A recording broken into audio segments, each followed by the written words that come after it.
Madame, Monsieur, bonjour et bienvenue sur Equinox Télévision pour ce nouveau numéro de votre magazine 10-12, le Zénith de ce mercredi 28 novembre 2018. On parle ce matin du ministre des Transports, Ngalle Bibeye, qui annonce que les radars fixes sont désormais disponibles et déjà disponibles sur les routes du Cameroun, notamment sur l'axe Douala-Yaoundé. Ceci pour donc amorcer cette pente déclinante du nombre d'accidents de la route au Cameroun, lui qui a été tout récemment auréolé à l'étranger d'un prix sur la lutte contre les accidents de la route. On voit très bien que le gouvernement tente tant bien que mal de faire des choses, des sorties médiatiques pour montrer que des choses sont faites pour évidemment lutter contre l'insécurité routière au Cameroun. On parle également d'un monument, il s'appelle Louis Yinda, il quitte la tête de la SOSUCAM après près de 40 ans passé au sommet de l'entreprise. On va dire que ce que l'on sait pour l'instant, c'est qu'il a été débarqué, donc le PCA et le DG débarqué de la SOSUCAM. Que va devenir la SOSUCAM qui était très habituée à Louis Yinda? On verra très bien parce que tout récemment, vous saviez, on parlait de cette polémique sur les importations de sucre au Cameroun. Est-ce que le nouveau management, le nouveau top management va prendre en considération tous ces enjeux du sucre camerounais? On parle également ce matin, madame, monsieur, de Ali Bongo Ondimba. C'est la première dame du Gabon qui l'annonce sur sa page Facebook et Twitter. Le président Ali Bongo Ondimba du Gabon quitte donc ce jour l'hôpital du roi Faisal à Riyad pour Rabat au Maroc, où il va donc continuer sa convalescence. Mais déjà, la polémique commence à enfler, à poindre sur les réseaux sociaux. De nombreux Gabonais se posent la question de savoir pourquoi c'est la première dame qui annonce ce déplacement et pas la présidence de la République du Gabon. En tout cas, on verra très bien comment les institutions fonctionnent dans ce pays qu'est le Gabon, parce que tout récemment, souvenez-vous, la Cour constitutionnelle avait modifié la constitution gabonaise pour donc permettre de faire ce qu'on appelle une pirouette de loi et faire en sorte que le vice-président et le premier ministre puissent assurer la vacance partielle ou la vacance provisoire du pouvoir au Gabon, chose qui n'était pas prévue par la Constitution dans ce pays-là. Madame, messieurs, comme chaque matin, cette émission va se résoudre à vous accompagner avec tout d'abord les protagonistes qui sont en place. Vous, monsieur Bachou Chalamel, bonjour et bienvenue. Bonjour, monsieur Eric Fopoussi Negou. Bonjour à tous les téléspectateurs. Que se passe-t-il dans le département de la KDI? Que se passe-t-il dans les villages ou les arrondissements de Kété, Ouli, Kenzu, Ngelembok, Nderele, Minduru? Je me pose des questions. Pourquoi les maires ne gèrent-ils pas avec efficacité les redevances forestières? Pourquoi est-ce qu'il y a un trouble dans la gestion de ces fonds? Les routes ne sont pas aménagées, les centres de santé n'ont pas de latrines, les femmes se font encore accoucher par des vieilles femmes, des sages femmes du village. Que se passe-t-il véritablement dans le département de la KDI? Affaire à suivre. On aura l'occasion de revenir sur cette affaire dans la KDI très prochainement dans nos éditions du Zénith. Madame, messieurs, tenez-vous tranquille. On va tout faire pour que vous ayez toutes les informations de ce côté-là. Pour ce qui concerne Charles Hamel, il vous retrouve à 10h30 dans le cadre de La Colère. C'est une chronique pimentée, parfois très épicée. On va également introduire sur ce plateau du 10-12 le Zénith ce matin. Karine Sontia, bonjour et bienvenue. Bonjour Eric Fopoussi et bonjour aux téléspectateurs du 10-12 Le Zénith.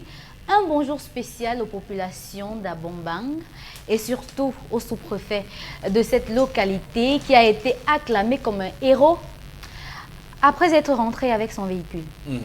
Alors, ce qui se passe, c'est absolument grotesque en République.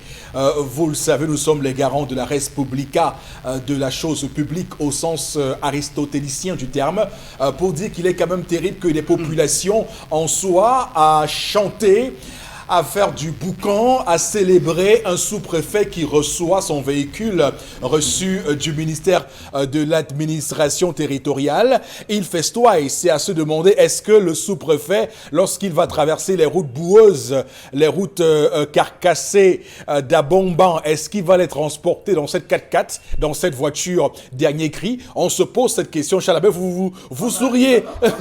Demandez. Oui. Je suis désormais spécialiste des questions de l'Est, monsieur Fopussi, sur Allez-y. lesquelles je m'arrête. On a obligé les populations à venir saluer un geste du chef de l'État. Non, il n'était pas, obligé non plus On a de le obligé faire. les populations. Non, il n'était pas obligé non plus de le faire. Ici, vous pouvez répondre à un sous-préfet, mais là-bas, Oui. le sous-préfet, c'est Dieu. Non, parce que ce que j'ai vu sur les images, l'expression du visage des gens, les gens semblaient totalement heureux, contents de célébrer ce véhicule venu de Yaoundé. Enfin bref, je veux dire, à un moment donné, quand même, il faut se résoudre à ce qu'on appelle l'essentiel dans un pays, et il faut se résoudre à la lucidité. J'ai souvent demandé aux Camerounais, est-ce qu'il y a des Camerounais à qui on a frigorifié le cerveau? C'est pas possible, ce n'est pas acceptable, la République. On se plaint des dépenses faramineuses de l'État et des personnes qui souffrent de routes, qui souffrent d'eau potable, qui souffrent d'énergie électrique, en sont à célébrer une dépense faramineuse, une dépense inutile de l'État. En tout cas, on verra très bien comment ils vont faire dans les semaines à venir lorsque elles-mêmes seront confrontées aux difficultés liées à Abomban dans la région de l'Est. Également sur le plateau ce matin, vous, Boro Bengan, bonjour et bienvenue. Bonjour Monsieur Fopussi Negou, bonjour à vous chers téléspectateurs. Le ministre de l'Urbanisme et du Développement Urbain, Jean-Claude Bentou, a annoncé devant la Commission des Finances et du Budget que l'État a déjà construit 2400 logements sur les 10 000 attendus. Voilà où on s'en est. Il fallait 10 000 logements plus 50 000 parcelles de terrain. Nous sommes maintenant à 2400 logements. Donc on a quand même commencé. Non, mais on n'est même pas aux deux tiers. On n'est pas au tiers de cette affaire. C'est-à-dire que ce pays, on est habitué à célébrer la médiocrité, à célébrer le peu. Parce que comme on a passé beaucoup d'années dans le néant, on a passé beaucoup d'années dans les échecs répétés politiques publiques, lorsqu'il y a une petite avancée, c'est un peu, c'est ce qui s'est passé avec l'échangeur qui est rond-point d'Eido. On célèbre ça comme si le Cameroun avait construit, je ne sais pas, le 4e pont sur le Vouri. Je veux dire, à un moment donné, il faut qu'on soit lucide dans ce pays. Il y a un devoir de lucidité qui s'impose à tous les Camerounais. On ne peut pas être plongé dans autant de misère et être à célébrer des choses qui sont normales, des choses qui ne relèvent pas de l'extraordinaire, des choses qui relèvent de ce qu'un État doit faire pour sa population. À un moment donné, on se demande où sommes-nous dans ce pays ? En tout cas, madame, messieurs, c'est ça, les projecteurs qui sont braqués sur la République du Cameroun dans cette émission entre 10h et 12h. Commençons avec la première rubrique, c'est bien, l'histoire du jour et tendance. Kenyé est bien en place ce matin. Bonjour et bienvenue. Bonjour Eric, bonjour encore à tous ceux qui nous regardent du côté de Konsamba, de Manjo, de Penja, de Ndjongo, même de Mbanga, de Loum. On a beaucoup de respect pour vous. Je vous salue encore 1000 fois. Sauf qu'il y a eu un scandale de ce côté, bagage général au point où si les voisins n'intervenaient pas à temps, on devait entendre qu'il y a eu mort d'homme. Le père Mobok. Patin. Quand tu parles de bagarre générale, c'est quand je parle un peu de touche comme ça que ça me donne encore la force de tenir. Oui, c'est pas un moment qui me donne la force de tenir. Revenons à nos moutons. Le petit Rodrigue, âgé de 26 ans, sème la terreur. Il a décidé de taper tout dans tout Konsamba. Rodrigue, tu habites au quartier Saint-Stade, en Con. La femme de ton grand frère est internée depuis hier soir. Motif, tu l'as bastonné. Qu'elle t'a manqué le respect devant ta copine. À 26 ans, tu as l'air de copine. Tu es majeur et tu as l'air de copine, tu es chez ton frère. Passons. Tout Konsamba est choqué. Je vais alors lancer SOS au commissaire de Konsamba premier. Papa, envoie les gens me prendre ce petit Rodrigue-là. Parce que ce qu'il a fait devant les enfants de son grand frère, devant sa copine, les gens du quartier sont arrivés à temps. Sinon, on devait entendre que Tata Thérèse est morte. Parce que tu lui as donné le vrai coup de poing. Tu l'as tapé comme si tu tapais ton ami. Tu as fait ça. Tu donnais que comme ça. Toum, toum, toum, toum. Non, c'est pas ta femme. J'ai resté il y a pas bon. Une femme m'écrit dans mon messenger. C'est tendance que maman, s'il te plaît, résous mon problème. J'ai dit que quel problème encore? Si tu même m'envoie ces photos avec la bande ici et une perfusion, j'ai dit que donne-moi ton numéro, je t'appelle. Et du coup, quand elle fait ça, la chair d'épaule me prend. Tu sais que je suis sensible comme toi, non, le père. Tout ce qui n'est pas bien me donne les frictions. C'est pour ça que je suis resté calme quand voilà. tu as du bagage général. Du coup, elle me dit que son beau-frère avait elle, depuis un bon bout de temps. Sa belle-mère qui a dit que ouais, maman, s'il te plaît. L'enfant, s'il va manger mon poison au village, vu son comportement et sa compagnie, c'est mieux de le récupérer là-bas en Konsamba pour lui donner l'éducation. La pension, même on a donné, il a mangé. Il est parti dépenser avec ses amis. Son feu père, même en mourant, il le tapait. Donc le père même mort comme ça, ou c'est même lui qui avait tué mon mari au. C'est que. Donc l'enfant tapait déjà son père. Il tapait son père, il tapait tout le monde. Un enfant tout tendu, donc tendu, tensionné, moins de pépé, il claque seulement. Au village, bagarre sur bagarre avec ses amis. Moins de pépé, on a bagarré. Sa belle-mère lui a dit que maman, prends l'enfant si à ton niveau tu peux encore remonter son éducation. Étant à Douala, il est comme ça en observation. D'après ce qu'elle m'a dit, il était comme ça en observation. La dernière fois, Rodrigue a amené sa copine à la maison et sa chambre est dans la maison familiale. Il a amené sa copine à la maison. Elle me dit qu'elle a appelé le gars derrière. Elle lui a dit que papa, tu es encore dans la maison de ton frère.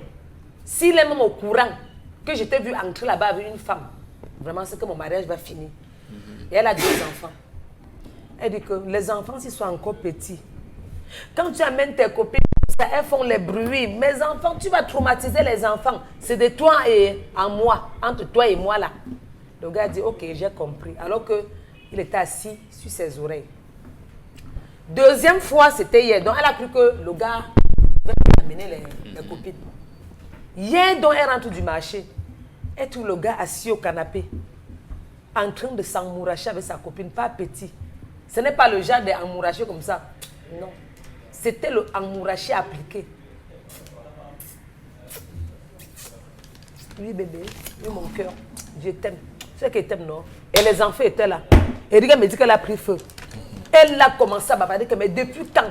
Qu'est-ce que t'avais dit, Rodrigue? Que tu dois traumatiser les enfants. Ça ne se passe pas comme ça. Le gars s'est levé, il a donné le coup de poing. Pam, pam. Je suis majeur. Point. Comme je te dis là, Eric. Pam, pam, je suis majeur. Elle me dit qu'avant de se lever, le gars l'avait donné les bleus. Donc elle a une tache là. Le gars l'avait donné les bleus. Et le mari même de la fille ne sait pas comment se tenir parce que depuis une fois qu'elle dépensait pour l'état de la santé de son épouse. Comment faire? Entre-temps, Rodrigue a fui. Je ne veux même pas savoir où tu as dormi. Oui, tu as dit que tu es majeur, je ne veux même pas savoir. Entre-temps, je suis choquée en tant que mère. Votre belle-sœur, votre frère vous tape. Comment est-ce que vous allez réagir? Vous le fermez ou vous le faites rentrer au village? Au nom de l'amour, vous l'observez encore. Votre beau-frère vous donne le coup de poing, pam pam. Vous l'observez comme ça, vous dites que vous remettez tout entre les mains du Seigneur. Ou encore au nom de l'amour que vous avez envers son frère, vous restez dans le foyer en disant toujours que non, c'est un enfant, mieux je gère. Ou vous allez faire comment? Je continue, Eric. C'est un enfant à qui voilà le bon nom qu'on lui a donné, Rodrigue Stéphane. Hey, maman Alice de Beaupied, oui, maman Alice. C'est peut-être ce nom-là qui le trouble. Rodrigue Stéphane. Et le nom des Blancs dont on ne connaît pas la signification. Il fallait qu'on mette seulement que Rodrigue David. Parce que le David, c'est le nom qu'on respecte. Rodrigue David, voilà Rodrigue. Même David, c'est juif. Voilà, c'est un beau prénom. Non, c'est pas beau. Mais on te donne un nom comme ça, tu viens gâter. Parce que tu crois que tu es le plus fort, tu vas taper tout le monde entier. Moi-même, je vais te taper. j'ai les relations. Le procureur Nkonsaba, c'est mon père. Je vais l'appeler. Voilà, merci. On va débattre du sujet de l'histoire de ce matin. Madame, Monsieur, il faut dire que cet enfant de 26 ans est un enfant qu'on a beaucoup dorloté. Hein. Il me semble qu'on lui a beaucoup donné du lait. Et donc, il se retrouve, pour parler trivialement, dans cette situation à 26 ans, à penser qu'il est le roi du monde et qu'il est assis sur le toit du monde et qu'il peut faire n'importe quoi, n'importe comment et personne ne va lever le petit pouce. C'est d'ailleurs ce qu'on reproche généralement à certaines personnes qui sont trop conciliants avec les enfants et n'arrivent pas à taper du poing sur la table pour imposer une certaine rigueur, une certaine discipline aux enfants, de manière à ce qu'ils aient ce qu'on appelle le libre arbitre, la capacité de juger du bien ou du mal. Lorsqu'un enfant comme ça à 26 ans n'est pas capable d'avoir l'intelligence de savoir que l'acte que je vais poser va être un acte qui sera lourd de conséquences, on peut se poser des questions sur sa capacité à décerner le yin et le yang, comme disent les Chinois, le bien et le mal. Alors bon, Bengan, je commence par vous, comme chaque matin d'ailleurs. On va dire comment on gère ce type d'enfant, où sont les responsabilités et qu'est-ce qu'on peut trouver à dire hein, sur le comportement de cette femme qui a accueilli son beau-frère, comme elle dit. Non, cette histoire soulève beaucoup de problèmes. Beaucoup de problèmes. Vous avez parlé tantôt d'un enfant qui a été dorloté. Lui a donné, j'allais dire, la possibilité de tout faire, même ce qui n'est pas permis. Et on dit même du vivant de son père, de la porter main sur son papa. Ça veut dire sans que personne ne s'en... Voilà, en plus de ça, il y a une malédiction qui le suit. Mais maintenant, au départ d'abord, si vous m'avez posé la question simple, je vous réponds de manière simple. Ce genre d'enfant turbulent, il n'était pas élevé par ses propres parents. Il était élevé par un parent qui, lui, a plus de vigueur. Les enfants aiment appeler ce genre de papa méchant. Voilà. Oui. Vous l'envoyez chez votre papa, qui lui est beaucoup plus de vigueur, qui ne permet pas, parce qu'il y a ça. J'allais dire cette attitude pour les êtres humains n'ont pas la même appréciation de problème. Oui. Il y en a qui vous disent oui, non pas laver les enfants, il y en a qui disent. Donc on l'envoie chez son père qui lui est beaucoup plus vigoureux, dans ce qui ne laisse pas, qui ne badine pas, voilà. Où la discipline est de règle. C'est là où cet enfant... Souvent on envoyait ce type d'enfant chez l'enseignant de la famille, celui qui est voilà, qui est rigoureux. Voilà, puisqu'on est dans le cadre familial, c'est le parent qui est plus de rigueur dans la discipline, c'est lui qui élevait ce genre d'enfant. C'est lui qui élevait. Ou alors, s'il était loin, ses parents venaient régulièrement à la maison et infligeaient la correction nécessaire pour le faire. C'est comme ça. Maintenant, cet enfant se donne des libertés au point de taper sur son propre papa. Et vous remarquez que ça embarrasse aujourd'hui, le papa n'est plus là, sa maman. Et ces aînés qui, eux, sûrement, ont vu que les parents ont laissé la latitude. Parce que si vous observez cet enfant, ce monsieur, on parle seulement de son épouse, mais lui-même, on ne parle pas de lui. En fait, il est dépassé. Voilà, sa maman qui a fait une bonne approche parle à sa belle-fille, vraiment pour l'observation. Et ça veut dire que cette femme qui accepte le petit frère de son mari sait quel genre d'enfant il est. Et regardez, à qui elle a affaire. Une bonne attitude. Elle commence à lui faire des reproches à deux, en lui disant, voilà, tu as un tel comportement, tel type de comportement qui risque de... Et le gars, il est têtu comme il est, il n'observe pas. Mais que ce soit une gifle ou des coups de poing, une seule gifle sur l'épouse de votre frère aîné est condamnable. C'est-à-dire, le fait de condamner ne peut pas, j'allais dire, même si la femme n'était pas hospitalisée, le seul fait de porter la main sur la femme de votre frère, même de votre petit frère, de votre frère cadet, c'est interdit. Littéralement interdit. Non, et tendance à poser la question, on fait quoi, la femme fait quoi? Non, la femme n'a rien à faire. C'est son mari qui doit gérer cette situation. Oh, mais pas elle. Déjà, l'acte est hautement condamnable. Il ne peut pas être dépassé. D'accord. Maintenant où papa ne vit plus, ils ont sûrement un chef de famille. Il va dire, si vous observez bien, vous allez remarquer que leur maman est un peu complaisante. Si c'est bon, on fait bon, ces genre d'enfants, généralement, on va bien voir, c'est même sa maman qui l'a amené. Mais là, les faits sont là. Ce n'est plus la condamnée qui a fait ça. Il faut exclure Voilà. toute poursuite judiciaire. Oui. Il faut Donc, exclure. on exclut Oui. d'abord la procédure judiciaire. Oui. Mais cet enfant, 26 ans qu'il est, ne sait pas qu'il peut se marier, qu'il doit se prendre en charge. Cet enfant, on doit chercher des gars de son âge, de sa tranche d'âge, de sa génération, pour lui infliger une correction digne de ce nom. C'est ça, c'est ce que nous faisions. Parce que vous, aujourd'hui, vous n'aviez plus retrouvé ces grands frères-là qui venaient, j'allais dire, vous infliger une discipline quelque part. Aujourd'hui, c'est l'enfant de tel. Est-ce que je peux même lui parler? Est-ce que non? C'est ça, Il faudrait qu'on revienne à la classe de base, c'est-à-dire qu'on instaure dans nos communautés, dans nos familles, des situations où les gens de la même tranche d'âge viennent, vous prennent et vous infligent une fessée. Une fessée normale. publique. Et si vous voulez, comme il veut devenir un MB, ça fait longtemps, c'est depuis 68, je ne sais plus quand, avec Ndongo Ibanga, qu'on n'a plus de médailles d'or pour la boxe aux Jeux Olympiques. Tout à fait. Voilà, qu'on le met donc devant ses frères, qu'il se donne des coups, et là, on le rose correctement. On lui inflige une fessée publique, avec même des coups de poing. Voilà, donc, des coups de poing. Là, il pourra comprendre. En Mais tout cas, après, vous viendrez nous dire que les droits de l'homme, vous allez appeler le rédac. Avec cette situation, il n'y a pas de droit de l'homme qui va ailleurs dans l'histoire de ce matin. Alors, Charles Abel, est-ce qu'on va dire que cet enfant turbulent est irrécupérable? Monsieur Eric Fopoussi, la malédiction de l'homme vient de deux choses. Le nom qu'on lui donne dès ce premier jour sur terre et l'éducation qui accompagne. Je vous ai dit que tant que vous ne cherchez pas à connaître que veut dire votre nom, quelle est la raison pour laquelle on vous a donné ce nom, voilà. Vous êtes un perdu dans la société occidentale. Un égaré, carrément. Un égaré complet. Connaissez, cherchez à connaître la signification de votre nom. Mon nom veut dire quoi? À partir du nom, vous serez capable de savoir ce qui vous arrive même dans la vie et savoir anticiper certaines choses dans la vie. Il y a des noms qui veulent dire la mort. Il y a des noms qui veulent dire malchance. Et par ricochet? Non, je ne continue pas. Il y a des noms qui veulent dire Dieu m'a béni.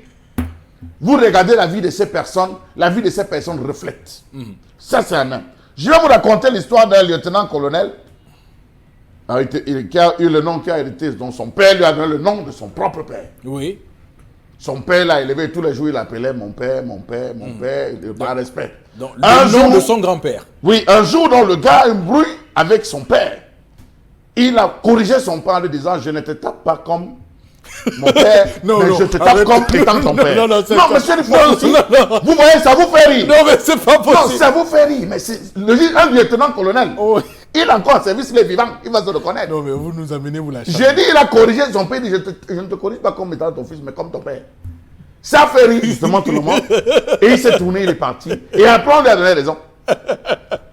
Monsieur il faut aussi. Non, je n'ai pas envie d'entrer. Je dis après, on lui a donné raison. Vous savez, c'est des métaphores que les gens utilisent. Oui. Les gens utilisent dans des familles. Mon père, mon chéri. Monsieur il faut aussi. L'occidentalisation nous a tués. Donc, les gens doivent arrêter ça. Arrêtez ça. L'occidentalisation nous a tués avec des expressions déjà tata, tonton, mon mari, la rémé, pater, Marco, mon tuteur, mon oncle. Voilà là où mon oncle. Voilà là où l'occidentalisation nous a tués. Monsieur il faut aussi. Je n'ai jamais entendu mon père de son vivant dire voici mon cousin, voici mon frère. Il dit cousin, il dit cousin. Voici mon frère. Non, c'est l'occidentalisé. C'est dont on a vidé la cervelle qui dit que cousin. Français.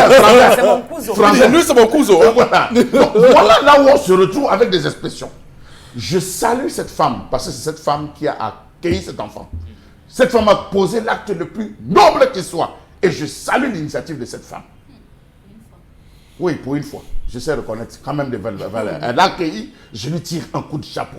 Monsieur il faut pousser. Un garçon qui couche une fille sur le toit familial porte une malédiction. Je dis sur le toit familial, le toit de votre père. J'ai dit le toit de votre père. Vous voulez débranler tout un pays. J'ai dit Vous le toit ébranlez de tout un votre pays. père. Le toit de votre père. Oui, bien sûr, mais on se comprend. C'est-à-dire, laissez-moi, quand je dis mais encore toi, la case, dans la case de votre père, vous entretenez des relations avec une femme, fût-il vivant ou décédé, vous portez une malédiction, vous devez aller vous laver dans la concession. On doit vous en tenir, vous laver dans la concession, parce que vous venez de coucher avec votre mère. Parce que vous venez de coucher avec votre mère. Je vous le dis, ça c'est les textes bantou. Interdiction formelle. C'est la question pour laquelle vous allez entendre au village que je passais dans ma case, je voulais aller faire pipi derrière. Le vent a tellement soufflé que les bananiers, j'ai vu les bananiers souffler, j'ai changé de direction, j'ai traversé la route pour pisser. Pour dire que mon fils connaît déjà secoué les bananiers. Quand vous entendez souvent que quand il y a congrès au village, les bananiers souffrent, suivez bien les expressions au village. D'accord. C'est parce que c'est là où les jeunes ne se cachent pas dans la case de son père. Alors, lorsque vous allez chez votre aîné, qu'il vous prend en charge, la nourriture qu'on vous sert, le sang produit par cette nourriture vous empêche de poser un acte. Celui qui vous nourrit devient votre père et devient votre mère.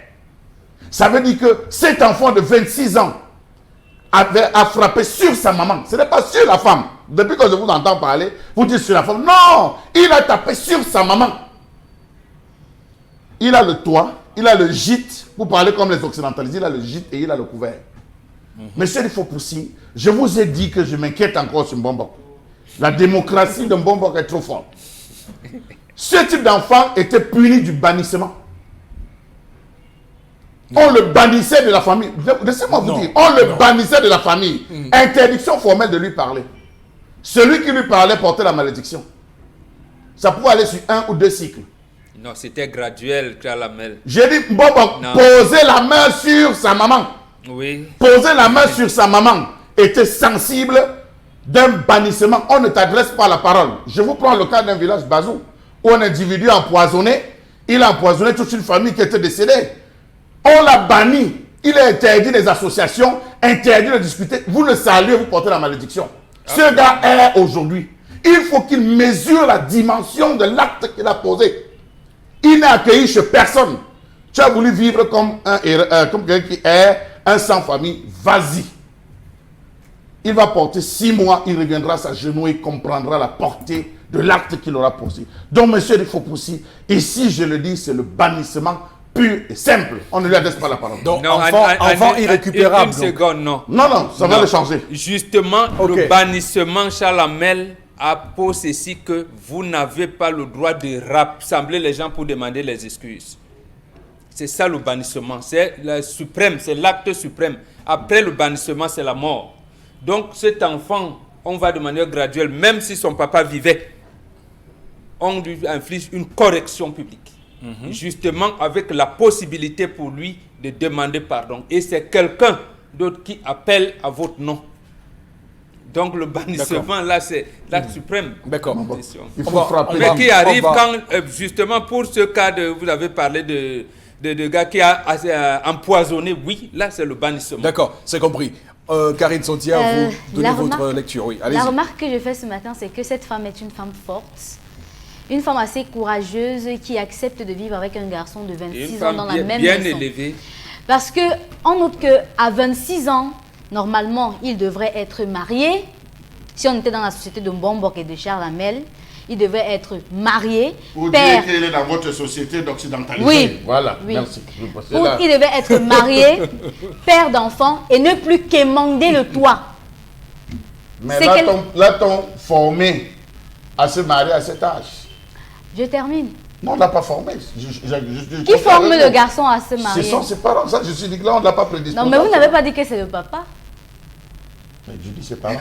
D'accord. Je continue en disant tantôt que c'est un garçon qui a été accepté dans une maison parce qu'on connaît les attitudes des femmes de maintenant, de nos jours, des occidentalisées, comme on le dit sur ce plateau. Ce sont des femmes qui, peu importe l'âge de votre enfant, si vous êtes décédé ou pas, elles n'acceptent pas les enfants de la famille de l'autre. Ça, c'est ce qui est observé dans notre société maintenant. Vous voyez une maman qui décède, elle laisse son bébé de 3 mois. La femme de son frère refuse de prendre son enfant en charge. Ça se passe quotidiennement dans nos sociétés. Vous voyez une femme qui refuse de prendre la petite sœur de son mari dans sa maison parce qu'elle ne veut pas la charge. En fait, si elle prend même, c'est parce elle prend une ménagère à la place et pas l'enfant qu'elle veut élever.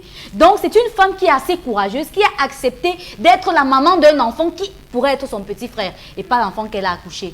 Maintenant, il arrive chez toi, tu lui poses des prérogatives parce que les enfants que tu as sont des petits-enfants, que vous avez sont des petits-enfants. Alors voilà, j'ai les petits-enfants et ainsi tu vois comment tu vas te comporter. Et tout ce qu'elle fait, c'est dans la prévention parce que ces enfants sont des petits-enfants. Et maintenant, il se lève un beau matin parce qu'il a goûté à une femme, ils se sont à une libido assez débordante, il trouve qu'il peut quand même battre sur la femme de son frère, mais non.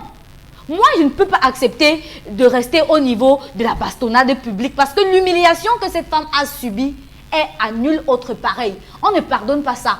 Même si c'est n'importe quoi, je vous garde d'abord en cellule. Même si c'est une semaine, tu y vas et puis tu essayes de goûter à ce que tu as fait à l'autre. Parce qu'on n'est quand même pas dans une société où c'est l'anarchie, où tout le monde est capable de faire ce qu'il veut. C'est comme s'il marchait dans la rue et attrapait une vendeuse de tomates et commençait à battre sur elle. Mais il est fou. Il est fou. Il n'est même pas quelqu'un de normal. Il a un problème dans sa tête. D'accord. Tendance. Oui, maman, miracle magie. Tu arrives chez moi, ta chambre est dans la maison familiale. Je prépare, tu manges. Le merci, c'est de me taper. Non seulement tu traumatises mes enfants, tu me tapes. Je vais gâter mieux le mariage, elle a fini. Je vais gâter tout. Quitte à ce que ma belle-mère m'appelle pour me dire que c'était ton enfant, est-ce que tu allais le renvoyer au village? Je fais d'abord t'enferme en cellule. J'appelle tous les commissaires, mes relations commissaires. On te faut, on t'enferme. Si on ne te défait pas pour le parquet ou encore pour la prison, tu retournes au village. Oui. Je sais qu'en retournant au village, ma belle-mère va m'appeler pour dire que ouais, n'est-ce pas, il t'avait confié l'enfant. C'est la bonne solution. Comme tu n'as pas pu m'écouter. Vous mettez votre mari où? Non. Si mon mari essaye de le supporter, c'est qu'il va choisir entre son frère ou moi. Tu attends d'abord que le mari choisit entre son frère ou moi parce que... C'est justement cette question qu'il ne faut pas poser. Quand tu me donnes un coup de poing, ça pouvait rater là, ça prend l'œil. On vend l'œil où? On ne vend pas l'œil au marché. On va venir mettre l'œil du chat. Alors que je suis venue en mariage, j'avais mes 2 yeux.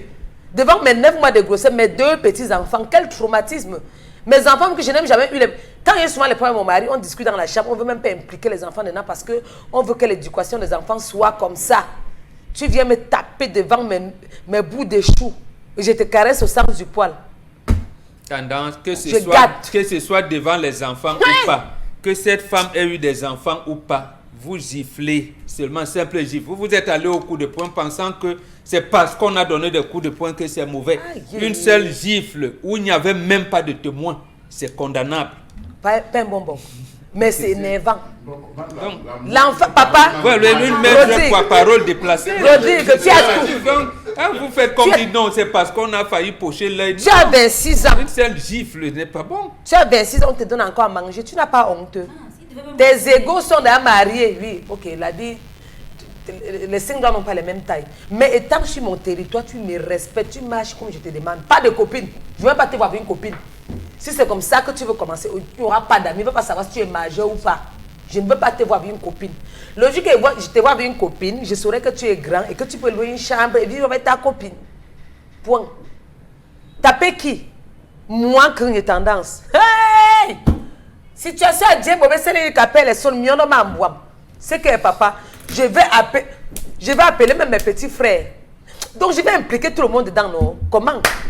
Je vais appeler mon petit frère que papa vient. Mon petit frère te tape d'abord, avant d'appeler la police. On te mate. Si mon mari veut parler, il veut dire que choisis. Parce que si le mari parle en voulant faire comme s'il veut te supporter, c'est que c'est un homme qui ne m'aime pas. Quand tu aimes ta femme, tu interdis formellement. Voilà le français que j'ai gardé pour 2019.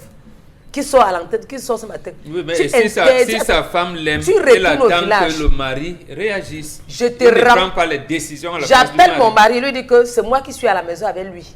Oui. Tu poses le problème, tu laisses le mari. Je lui dis, je vois ça. D'abord qu'il ne m'a même pas dormi chez moi. Tu me tapes, je parle, le téléphone, un, deuxième, troisième, je reviens là, tu pars. On ne mélange plus le même toit.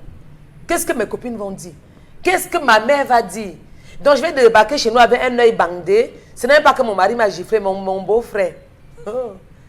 Le pays de Samuel Eto'o. Ok, d'accord, on a compris. Tendance. Chalamel, avant de lire les messages, monsieur une petite précision. Allez-y. Il faut aussi, elle ne prendra pas 2 Oui, secondes. elle Juste prendra pas 2 dire secondes. aux parents, éduquez vos enfants à sortir de la maison et non à rester à la maison. Éduquez-les. Mon père disait à 18 ans, plus personne chez moi. On a grandi avec ça. À 18 ans, je ne veux plus voir quelqu'un chez moi. Sortez de chez moi. Les vacances, on se battait. À l'époque, là, monsieur, il faut possible. Bon, je me rappelle, à l'époque, nous, on faisait des stages à l'ancienne agence, hein, Soko Voyage. On a eu à faire des stages de vacances à Sabena. Bon, on faisait des stages de vacances à Sabena. On se battait pour avoir, bon, ça c'était à l'époque, on se battait pour faire des stages de vacances et tout, on déposait les dossiers. Apprenez vos enfants. Après, je suis seul au marché, monsieur, il faut possible. Si je change ma peau là, maintenant, je deviens très bon commerçant. Un vendeur sauveteur à l'Afrique pour dire qu'on a touché à tout. J'ai coulé les dalles, monsieur, il faut pousser. Je sais comment c'est pour couler les dalles. J'ai été manœuvre dans les chantiers. Apprenez à vos enfants à sortir. L'enfant qui reste à la maison ne connaît qu'une seule chose, s'abreuver sur le glucosé parental. Il met la perfusion, il reste sur le glucosé. Le jour que le père ne donne pas, il fouille les chemises du père. Le jour que la mère ne donne pas, il fouille les sacs de la mère. Lorsqu'il se rend compte que les deux sont vidés, il commence à porter les choses pour aller vendre. Donc, j'estime qu'il faut apprendre ce type de travail aux enfants. C'est l'occasion pour ne pas les retrouver là. Et dès que vous vous rendez compte que l'enfant a des compagnies, automatiquement réagissez par le léger, ce qu'on appelle le petit bannissement. Vous ne parlez pas à l'enfant. La mère peut décider qu'elle ne parle pas. Vous êtes dans la même maison, mais elle ne parle pas à l'enfant. Ça fait tellement mal, non? Ah, il y a les enfants qui gèrent. Non, je suis non, la mère. Ça, c'est un enfant qui veut que ma belle-mère me déteste. D'accord. Pourquoi tu veux que ma belle-mère me déteste? Merci beaucoup. On va lire quelques messages. Avec vous, Karine Santier, on va lire quelques messages, mesdames, messieurs, vous qui souhaitez, vous également, réagir à cette histoire ce matin. Allez-y, Karine Santier. Ce Gouard doit être délivré.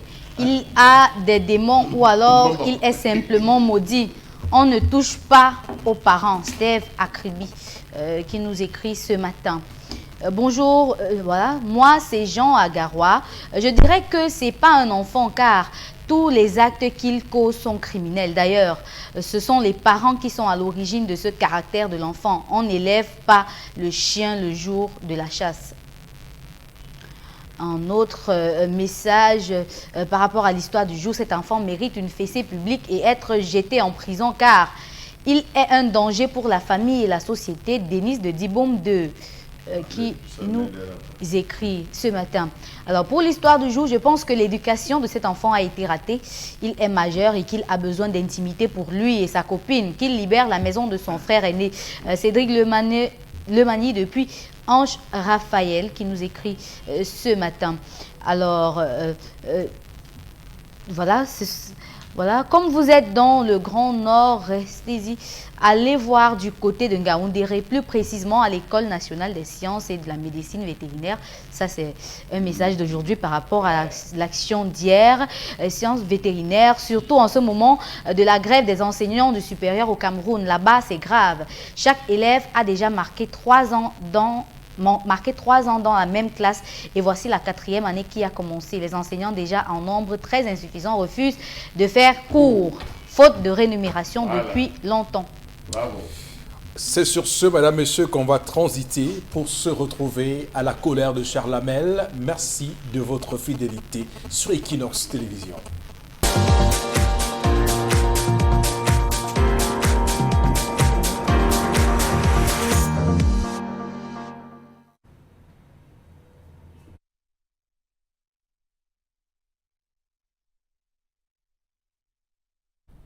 Je m'interroge ce jour sur la question de la spoliation des étudiants et des parents dans ce pays. Pourquoi oriente-t-on tant les enfants vers les bureaux? Pourquoi la formation aujourd'hui est plus axée vers les bureaux que sur le terrain?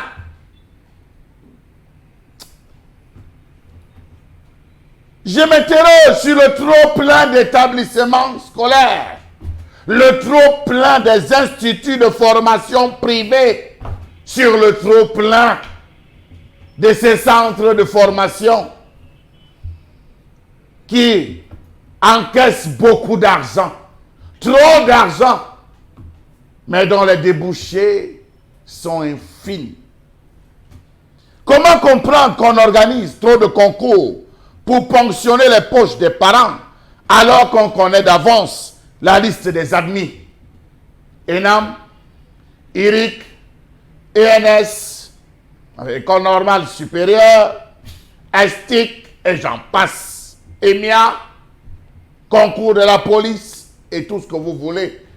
Parcourez juste les archives des journaux, vous comprendrez. Comment comprendre que l'État ne cesse de créer, mieux autoriser, mieux de délivrer des autorisations d'ouverture, des instituts de formation, alors que les concours n'ouvrent pour la plupart pas, pour la plupart jamais, sur ces filières ou certaines filières de formation? Comment comprendre que des parents déboursent des sommes colossales en termes de pension pour qu'à la fin les enfants se retrouvent à partager la maison familiale avec femmes et enfants? Savez-vous que certains diplômes délivrés par certaines écoles privées n'ouvrent pas automatiquement la voie à certains concours de la fonction publique? Faites le tour des centres de formation. Faites le tour des instituts privés de formation. Vous allez voir des individus qui se forment dans une filière, mais dont le concours ne s'ouvre pas, dont l'issue est fermée. Cas du DECEP en infirmerie, DECEP technique de laboratoire, DECEP en imagerie médicale, DECEP santé de reproduction, DECEP en kinésie ou excusez-moi, DECEP kiné et j'en passe. Souffrez que je parle trivialement pour comprendre. Comment comprendre que les diplômes dans les écoles professionnelles délivrés portent la signature de Jacques Famendongo, qui est le MINESUP, et qu'en même temps, l'État refuse que les titulaires de ces diplômes fassent des concours d'intégration avec? Savez-vous que dans ces instituts de formation, la pension avoisine les 1 million de francs CFA? 1 million de francs CFA. 700 000. J'insiste là-dessus. 1 million de francs CFA. Et qu'à la fin, l'enfant n'ait pas de débouché. Comment comprendre cette inadéquation entre les instituts de formation privés et les IDE, infirmiers diplômés d'État? Savez-vous qu'il n'y a aucune différence du fait qu'il existe dans la pratique et dans la théorie? Savez-vous que ceux qui sont formés dans les instituts de formation privés et les infirmiers diplômés d'État, formés par l'État, font la même chose, pratiquent les mêmes formations, sur la même durée, avec un même nombre de stages dans les hôpitaux publics, où à la fin ils obtiennent des fiches signées par le directeur de ces hôpitaux? Comment comprendre qu'ils font la même chose et qu'au moment de l'intégration, cas pratique, ceux formés dans les IPES ne sont pas admis au concours sous prétexte que c'est le ministre de l'Enseignement supérieur qui signe leur diplôme alors que c'est le ministre de la Santé qui intègre? Voilà un cas pratique. Même formation, même type de cours, même temps de stage pratique, mais à la fin on dit c'est le ministre de l'Enseignement supérieur qui signe alors que c'est le ministre de la Santé qui intègre. Ils sont bannis après que les parents aient payé 1 million de francs CFA pour certains, 700 000 pour les autres. Savez-vous que beaucoup d'apprenants sont obligés d'abandonner leurs études en deuxième année à cause de ça et de se chercher vers l'Europe? Savez-vous qu'en 3 ans de formation, ces pauvres étudiants via leurs parents dépensent plus de 3 millions de francs CFA pour ne pas travailler à la fin de leur formation? S'il vous plaît, mettez-vous un peu à la place de ces pauvres parents. Que vont-ils faire de ces diplômes s'ils ne sont pas utiles, M. Eric Fopoussi, à la fonction publique? Voilà, d'ailleurs, on va simplement dire qu'il y a clairement dans cette affaire une tromperie sur la marchandise. C'est le moins que l'on puisse dire pour résumer ce que vous dites ce matin avec ce business des promoteurs des écoles de formation qui mettent les frais de scolarité à des montants exorbitants et pourtant l'adéquation entre la formation et l'emploi reste encore questionnable, reste encore comment dire ça, reste encore introuvable. Et on comprend tout de suite que cette spoliation des étudiants est bien en marche pour notre système. Au Cameroun, bon, Bengan, on va rapidement faire un commentaire sur cette collège Charlamel. Vous, qu'est-ce que vous dites? Non, j'ai dit, il n'y a même pas suffisamment d'écoles de formation privées au Cameroun. Il n'y en a pas suffisamment. Il y a seulement une désorganisation de cet ordre d'enseignement, comme il en est même le cas avec l'ordre d'enseignement du secteur public. Il y a une désorganisation générale de l'enseignement, de l'instruction au Cameroun. Deuxième chose, il a parlé de spoliation, ça c'est vrai. C'est vrai parce que en fait, la formation devrait être, j'allais dire, en corrélation avec le tissu économique. Quand vous formez des gens, les citoyens, vous devez être en mesure de les utiliser. Vous ne les utilisez pas dans des structures formelles, publiques ou privées, vous leur donnez la possibilité, eux, de créer des structures privées. Or, c'est ces choses-là qui ne sont pas faites dans notre pays. D'abord, je commence par la formation. Il est établi que d'abord, à partir des lycées et collèges, jusque dans l'enseignement supérieur ou professionnel, les infrastructures doivent être adéquates. C'est-à-dire qu'il a parlé beaucoup plus le cas de la médecine. Est-ce que ce qu'on appelle là-bas les plateaux techniques, les laboratoires, pour que ceux qui sont formés comme infirmiers, médecins, sont, j'allais dire, bien formés? Vous avez vu d'abord ce qui s'est passé entre le ministre de l'enseignement supérieur pour l'université des montagnes, à un moment donné, où l'ordre des médecins, c'était d'ailleurs le cri dans l'âme de l'ordre des médecins, où il fallait réguler les choses. Maintenant, la troisième chose, c'est la politique de réseau, en fait. C'est ce que dénonçait Charles Ateba Yéné.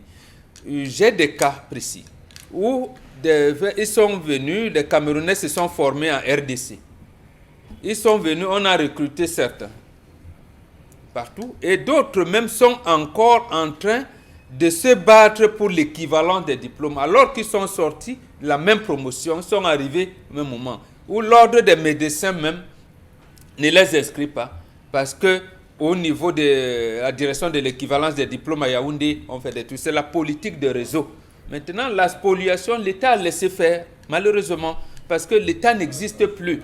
Pour terminer, je dirais, en 1990, lorsqu'on a cessé ce qu'on appelle les subventions dans des établissements publics, dans les établissements privés, l'État allouait les enseignants. C'est-à-dire, on envoyait les enseignants dans ces collèges-là, ces IPES qu'on les appelle, pour compenser l'argent que l'État donnait en chaque début d'année académique.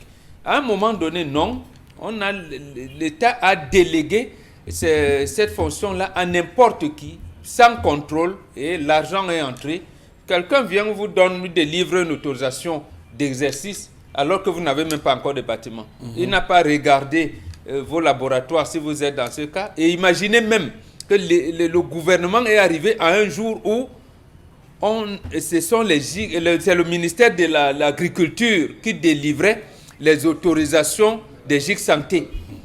Vous pouvez imaginer le problème. Qu'est-ce que le ministère de l'Agriculture vient faire avec les GIC Santé? Mais on a vécu comme ça au moins pendant 10 ans dans notre pays. D'accord. Juste pour vous, pour compléter et dire que même l'État lui-même est lui aussi face à ces incohérences. Rappelons qu'à la faculté de génie industriel à l'université de Douala, pour ceux qui se forment comme ingénieurs 5 ans là-bas en génie civil, ont tout le mal du monde pour s'insérer. D'ailleurs, l'ordre national des génies civils a régulièrement refusé le dossier d'entrée dans l'ordre de ces étudiants qui sont formés 5 ans à cette faculté de l'université de Douala. Donc c'est clairement une université d'État. Donc c'est une spoliation qui ne dit pas son nom. Des enfants se sont battus, ils ont payé leur scolarité, mais lorsqu'ils sortent, quand ils veulent travailler, l'ordre qui gère leur secteur d'activité refuse leur entrée en leur sein. C'est complètement incompréhensible. Il y a un cas que vous aurez à gérer très prochainement. La même comment de école de génie, comment ils appellent, Industriel. faculté de génie, Industriel, quelque chose. Ils ont ouvert une filière qu'ils appellent automatisme. Oui, oui. Et on n'aide pas les étudiants à savoir ce que c'est. Dans J'ai la rencontré robotique. les étudiants qui viennent eux-mêmes négocier les stages. Et non, le robotisme. Le robotisme, Voilà. oui. Les gars les disent, mais vous pouvez fabriquer les robots aussi. On fait quoi avec les robots? Bon, vous savez, Voilà. ça veut dire que Dieu sait du tissu économique, on ne sait même pas ce que c'est. L'université des droits là qui a la charge, qui a ouvert la filière, n'organise rien, aucune communication pour qu'on sache même de quoi il s'agit. Et là, c'est une université d'État. Là, c'est D'État. l'État lui-même. Ce ne sont pas les privés. Oui, Charles. Le Cameroun avait besoin, on voulait 500 ingénieurs en chaudronnerie. Rappelez-vous, lorsqu'on lançait la majeure partie des chantiers, tous ceux qu'on avait n'avaient que les cap. Ils étaient obligés d'aller recruter chez les Indiens. Monsieur il faut pousser, dites-moi, le bac F8 amène les enfants où? Le bac F8, vous êtes allé loin. Le bac F8 prédispose l'enfant à quoi? Non. Non, même F1. Si vous ratez le concours de Polytech, vous faites quoi? Prenez même F1. Il faut revoir, monsieur il faut pousser. C'est de la spoliation inutile et gratuite. Imaginez un parent qui dépense son argent. Hier, on parlait de l'Institut halieutique. Voilà un parent qui paye, mais le débouché, c'est quoi? Voilà un enfant qu'on va inscrire dans une université. On dit c'est la meilleure. Allez vous inscrire. 700 000. Formation adéquate. Possibilité de trouver des débouchés. Vous finissez, vous allez faire. Est-ce que vous savez que dans les stages même, pendant que ces enfants sont sur le terrain, les médecins ne privilégient que ceux des IDE. Les médecins chefs de ces centres médicaux d'arrondissement ne privilégient que les IDE, sauf si vous savez bien parler. Sauf si vous savez bien parler. On dit ça, c'est l'État qui a envoyé. On s'occupe des gens qui ont été envoyés par l'État. On les forme. Vous, sur le terrain, vous devez tout payer, monsieur Lifopoussi. Est-ce que vous le savez? Vous devez tout payer.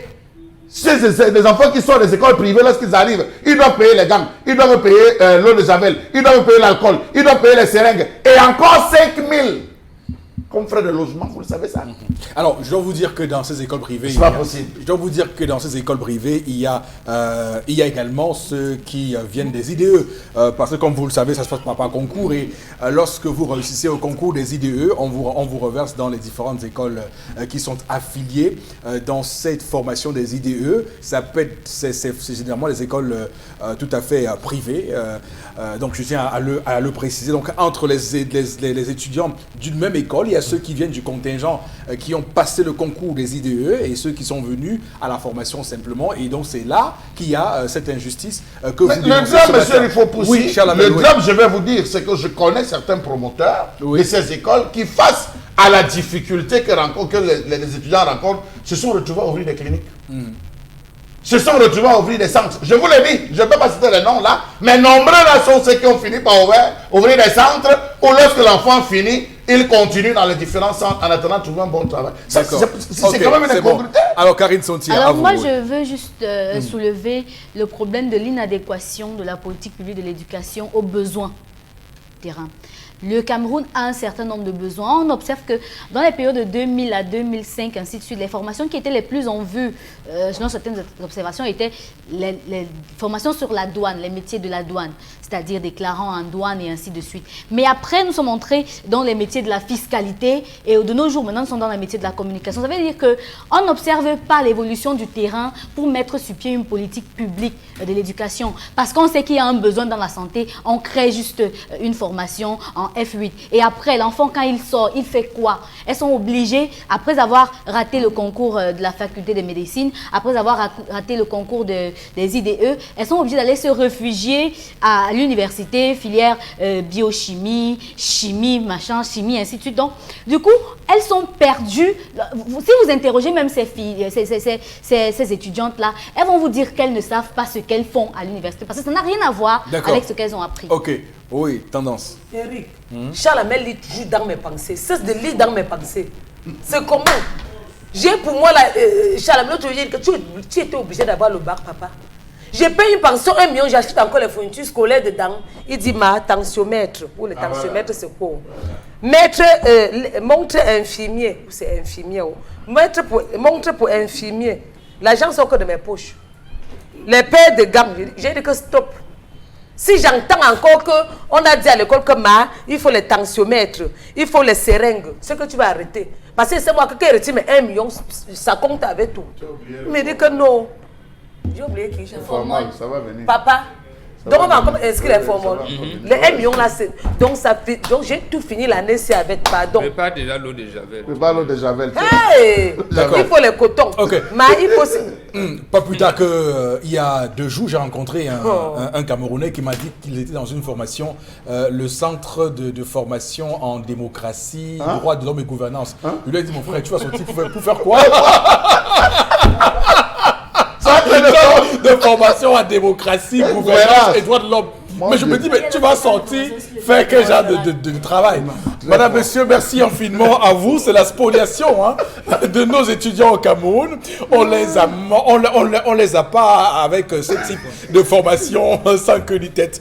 On va se retrouver dans un court instant pour la deuxième partie du 10-12, le Zénith.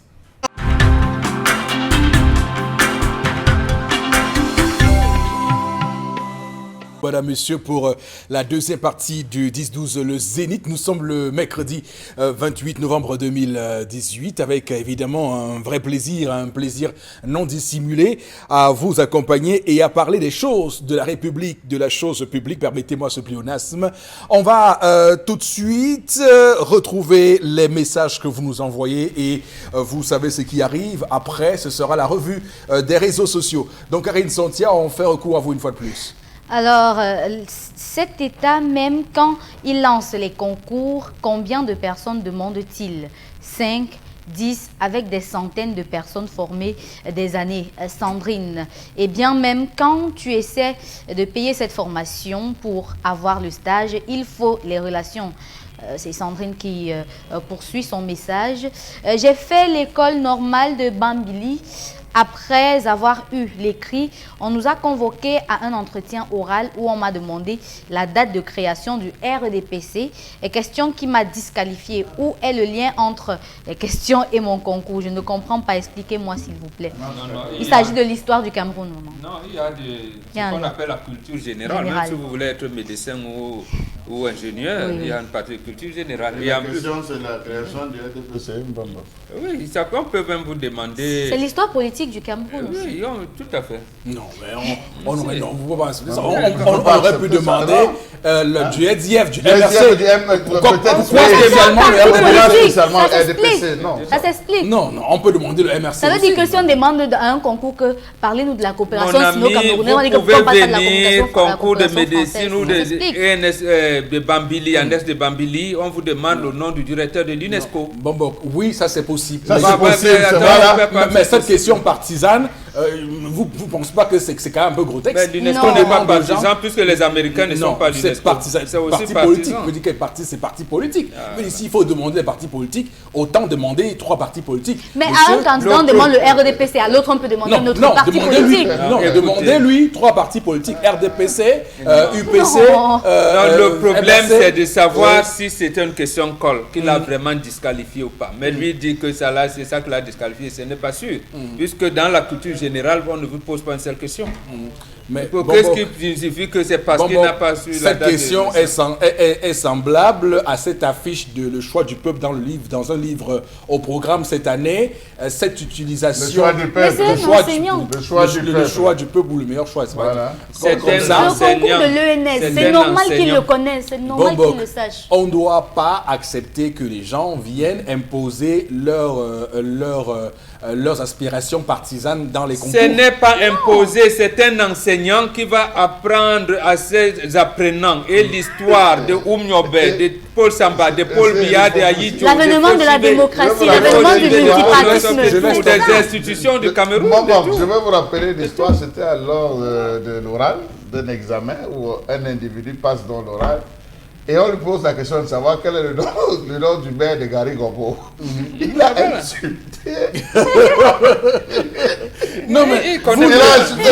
Bon, est-ce qu'un un gars est tenu de connaître le nom du maire de Carigombo. Non, il peut connaître, il peut seulement la connaître pour les à ce autorités moment, administratives. il est conseillé à l'examinateur de poser notre Une question. Ça, Parce c'est qu'il des peut vous questions poser. comme- Non, Bombok, il pour peut, vous dire- vous avez pour fait vous dire- l'oral. Il y avait l'oral au Bombok, bac. Bombok, pour vous dire jusqu'où ces gens-là poussent le bouchon à un niveau inacceptable, on vous demande combien de boutons compte votre chemise dans un oral. Ça vous sert Non, à ça quoi c'est- de ça savoir s'explique. combien de boutons votre Ça aussi, chemise? ça s'explique. Monsieur Fopossi, Ok. ceux qui ont eu à affronter l'oral à L'oral l'examen au de bac. baccalauréat savent de quoi il s'agit. Justement, Bombok. vous venez, vous voulez, vous faites l'oral parce que vous êtes admissible au baccalauréat série C. On vous dit de conjuguer ou alors on vous pose une question sur l'accord du participe passé employé avec l'auxiliaire R 3 voix. Voilà, par exemple. Là, c'est Voilà, une même question. vous êtes Normal. Là, c'est que ça, Normal, c'est c'est normal. normal. Mais de la même manière, on vous demande Non, même mais- vous êtes entré à quelle heure? Vous voulez, on dit non, ne regardez pas l'heure. Franchement, il Oui, faut- tout à fait, c'est ça, ça se fait. Ça s'explique. De toutes les façons, c'est des choses à réformer.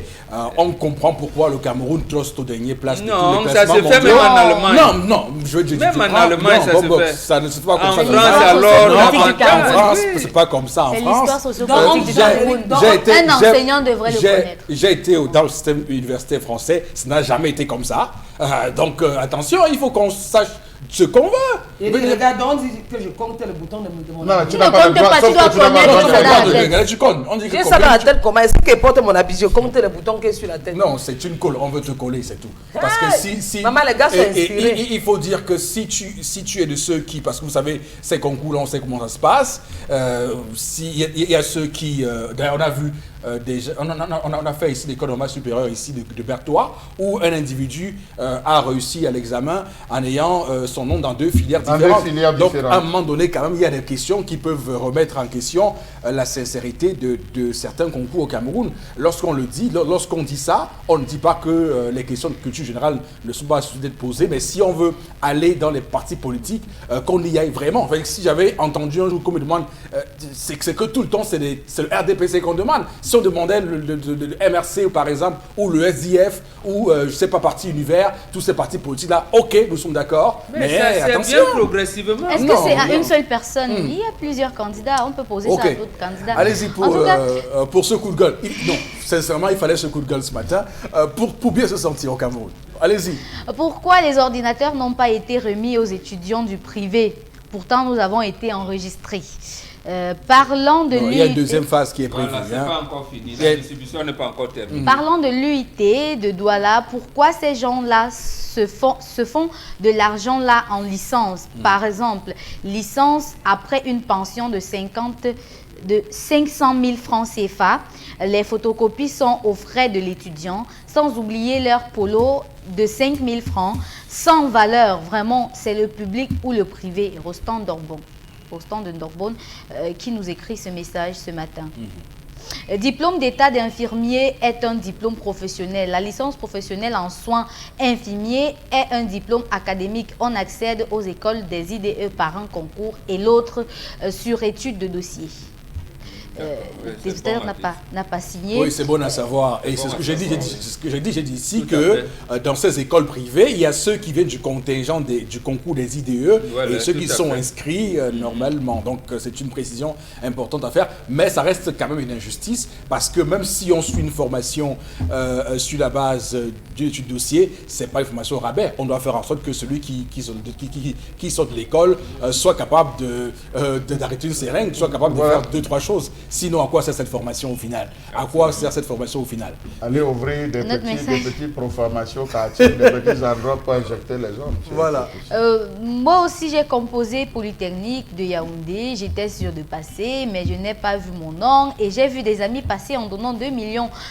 Jordan de Douala qui envoie ce message. Tout comme il pouvait ne pas passer normalement. Voilà un autre Voilà, touchez-nous bien le sujet des concours d'intégration d'État. L'État lance le concours de formation en santé de plus de 10 000 personnels chaque année, mais pour recruter 10 personnels après 5 ans. Comment avec le problème que connaissent nos morgues aujourd'hui? Déjà 4 ans que l'école des morguiers qualifiés existe au Cameroun, mais on lance une intégration de 15 places. Quelle image! L'État forme plutôt les chômeurs. Merci Yves. Depuis Douala. Okay. L'État lance les concours pour recruter de l'argent. C'est l'argent. Pour recruter l'argent des timbres, des frais de concours. Ce n'est pas pour alors, mais il est quand même important que qu'on dise quelque chose sur ce plateau. Je rappelle que tout le monde n'a pas vocation à travailler dans la fonction publique. Hein. C'est pas non plus le procédé exclusif pour réussir. Ce qu'on reproche à l'État du Cameroun et aux politiques publiques, c'est le fait d'avoir fragilisé le secteur privé. Parce que normalement, dans un pays normal, lorsque vous travaillez dans le privé, vous êtes normalement plus à l'aise que celui qui est dans le secteur public. Mais au Cameroun, ce n'est pas le cas. On laisse des cliniques payer leurs employés à 35 000 francs. Et lorsque le salaire arrive parfois, c'est après 3 mois, 4 mois d'arrêt de salaire. Donc c'est ça le véritable problème. Si on avait au Cameroun un gouvernement qui avait pensé à faire en sorte de mettre des mesures en place pour que le secteur privé soit efficient et que ceux qui travaillent aient la sécurité de l'emploi, nous n'en serons pas là. Nous n'en serions pas là à se dire pourquoi on lance des concours de 15 places. Non, s'il y avait des morgues privées qui recrutaient des morguiers avec un traitement salarial digne de ce nom, avec une sécurité sociale digne de ce nom, nous n'en serions pas là. Il faut le dire aux gens qui nous écoutent ce matin, c'est un combat qu'il faut mener et le Cameroun en est encore très loin. Mais d'où vient-il donc, M. Eric Fopoussi, que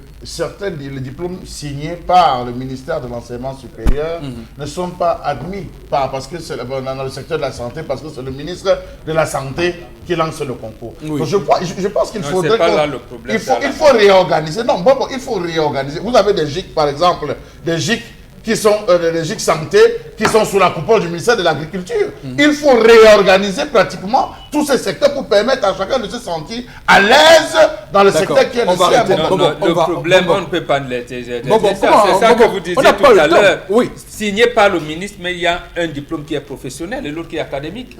D'accord. C'est tout. Bon, merci pour ces précisions. On va tout de suite prendre la revue des réseaux sociaux puisque le temps de l'émission s'écoule dangereusement et intensément. On va aller avec vous tout de suite, Karine Santi, allez-y.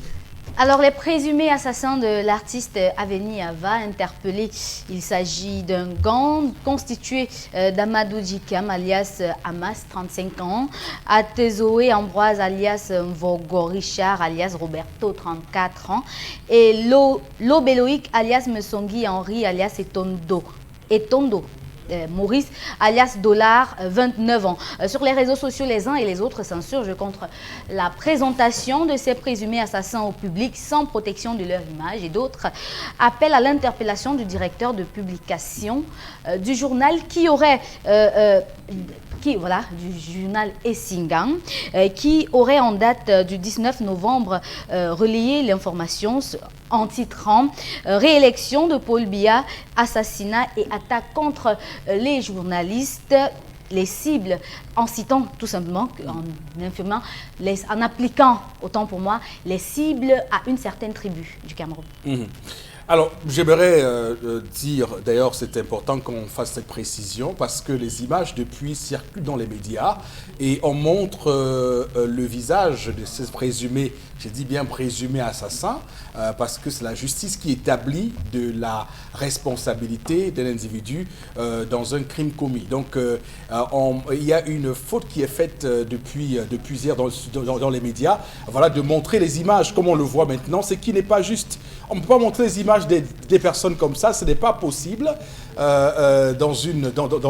dans un pays qui se veut état de droit. On ne peut pas montrer ces images-là et ça se passe comme ça depuis hier. Si on montre les images, on doit cacher les visages normalement. C'est l'audiovisuel, on ne peut pas accepter ça au Cameroun et ça se passe malheureusement. Voilà, et beaucoup vont dire qu'ils sont passés aux aveux, mais ils sont passés aux aveux. Comment on sait comment on sait la méthode qui a a prévalu ce passage aux aveux. Donc, il faut qu'un juge puisse établir de leur culpabilité. Pour l'instant, ils jouissent d'un principe fondamental en droit des procédures pénales, c'est le principe de la présomption d'innocence. Donc, attention le plus souvent à avoir beaucoup de largesse sur les questions de droits de l'homme. Donc, les gens tuent, on ne doit pas les afficher. Non, non.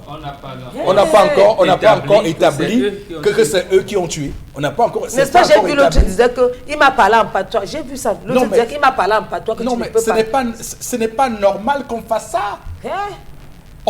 Il doit faire ça devant le juge. C'est pas normal. Nous avons le cas. Parce que vous voulez prendre l'expérience de la France. Oui, Même les gens qui ont attaqué le Bataclan. Oui, tout à fait. Voilà, oui. c'est Mohamed Merah. Mohamed Merah, par exemple. Oui. On ne l'a plus jamais montré en public. On ne l'a plus jamais montré en public. Ou alors, quand il est présent au tribunal, on met des caboules. Mais maintenant, l'autre chose que je voudrais assister là-dedans, c'est le professionnalisme de notre police. Moi, je veux dire que si notre police a les moyens, si on lui donne les moyens, je suis convaincu que ses compatriotes vont faire un travail remarquable et vont détecter beaucoup de choses. D'accord. Donc, comme cache leur visage, c'est pour qu'ils montrent encore leur complice, Eric, ou comment? Non, pour l'instant, ils sont présumés assassins. Donc, on ne peut pas dire on peut pas dire qu'ils sont actuellement assassins. C'est le juge qui va décider de ce qu'ils sont assassins ou pas. Donc, pour l'instant, on doit s'abstenir de montrer leur visage comme on le fait. Ça participe d'un principe en droit. Donc, on ne peut pas se permettre ces largesses sur cette question-là. Bon, après, rentrons dans le fond du sujet. Il faut dire qu'il y avait un journal appelé, je ne sais pas comment il s'appelle, je ne veux pas qu'on l'appelle, je ne veux pas qu'on prononce ce journal sur ce plateau. Chalamel, vous dites quoi ce matin sur cette affaire? Monsieur Eric Fopoussi, je suis obligé de vous dire qu'on doit prononcer le nom de ce journal de la même façon qu'on a décrié ces journalistes qui pendant longtemps sur les antennes d'un média ont passé le temps à appeler au tribalisme. Ça, il faut le dire, monsieur Eric Fopoussi. Rappelons-nous de l'affaire Eric Moni. Pour ceux qui ont vécu cette affaire Eric Moni, ça avait viré à Deido à ce même type de situation. Tout à fait. Où on n'avait pas pu régler, on n'avait pas pu interpeller ceux-là qui pensaient que c'était les gens d'une certaine ethnie, qui, parce que faisant la moto à Deido, s'étaient retrouvés à poser ce type d'exactions. Il y a eu une chasse à l'homme qui avait été posée. À cette époque, le Okala Bila était préfet. Il est obligé de réagir rapidement. Il est obligé de réagir rapidement en interdisant l'accès aux motos pour que quelques mois plus tard, on se rende compte qu'effectivement, c'était un problème qui s'était joué, c'est une situation qui s'était jouée en interne. Voilà une autre situation où nous avons décrié sur le même plateau que comment un journal peut tirer attaque ciblée contre les bêtises, notamment le journal Esiga. Tirer, attaque. Déjà, vous l'avez dit, rappelez-vous, que le nom même Esiga est un nom évocateur. On a soulevé la question du journaliste, on a soulevé la question de l'artiste, du musicien, on a soulevé la question de l'abbé. Ou des expressions, lorsque vous parcourez ce même journal, des expressions sont ciblées contre une ethnie. Alors, c'est pas bien pour le pays. Je pense et je suis d'accord avec ce député qui a pensé qu'il fallait qu'on criminalise désormais, qu'on fasse pour passer un projet de loi, qu'on criminalise le tribalisme dans ce pays. C'est pas normal. Aujourd'hui, donc, les faits sont établis. Et que parmi ceux dont les présumés coupables, ceux dont on a présenté à la presse avec les noms, ce n'est pas ça. Il faudrait donc effectivement que le procureur se saisisse de l'affaire. Et qui ne tombez pas dans ce piège des noms. Là, attention. Ne tombez pas dans ce piège. C'est pas moi. On a donné le rendu. Monsieur il faut pas non plus. Monsieur il faut pousser. On ne peut pas non plus se baser sur ces noms pour estimer que forcément il y a une appartenance. Non, attention. C'est justement ça qu'on refuse au Cameroun. Non, monsieur il faut pousser. Nous ne voulons pas verser à l'intérieur, dans ce type de langage de caniveau. Oui, dans la gadou. Non, oui, dans la gadou. Mais il faudrait quand même que ceux qui s'amusent à ce jeu, un moment se retrouvent à payer. On a vu les interrogatoires sur les réseaux sociaux. Vous avez vu comment cet individu a été balancé sur la balançoire. Moi, j'ai vu ça sur les réseaux sociaux. Je me suis connecté, puis je vois un individu dont les genoux sont coincés. On a arrêté.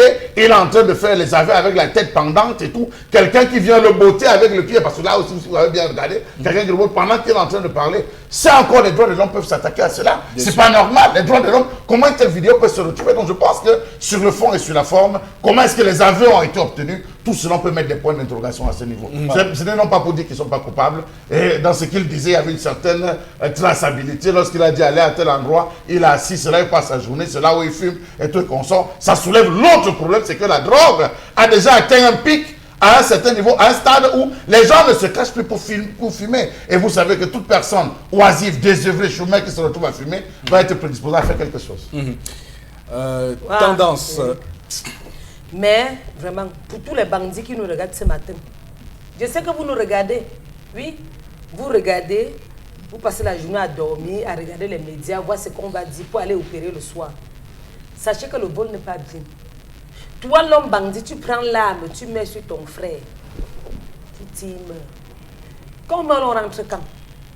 Tu as vu qu'il mourait et revenir personne. Quand on meurt, on est mort. Pourquoi tu dois agresser ton frère jusqu'à le tuer, ton sang, et tu ne prends rien, tu pars pour le mal?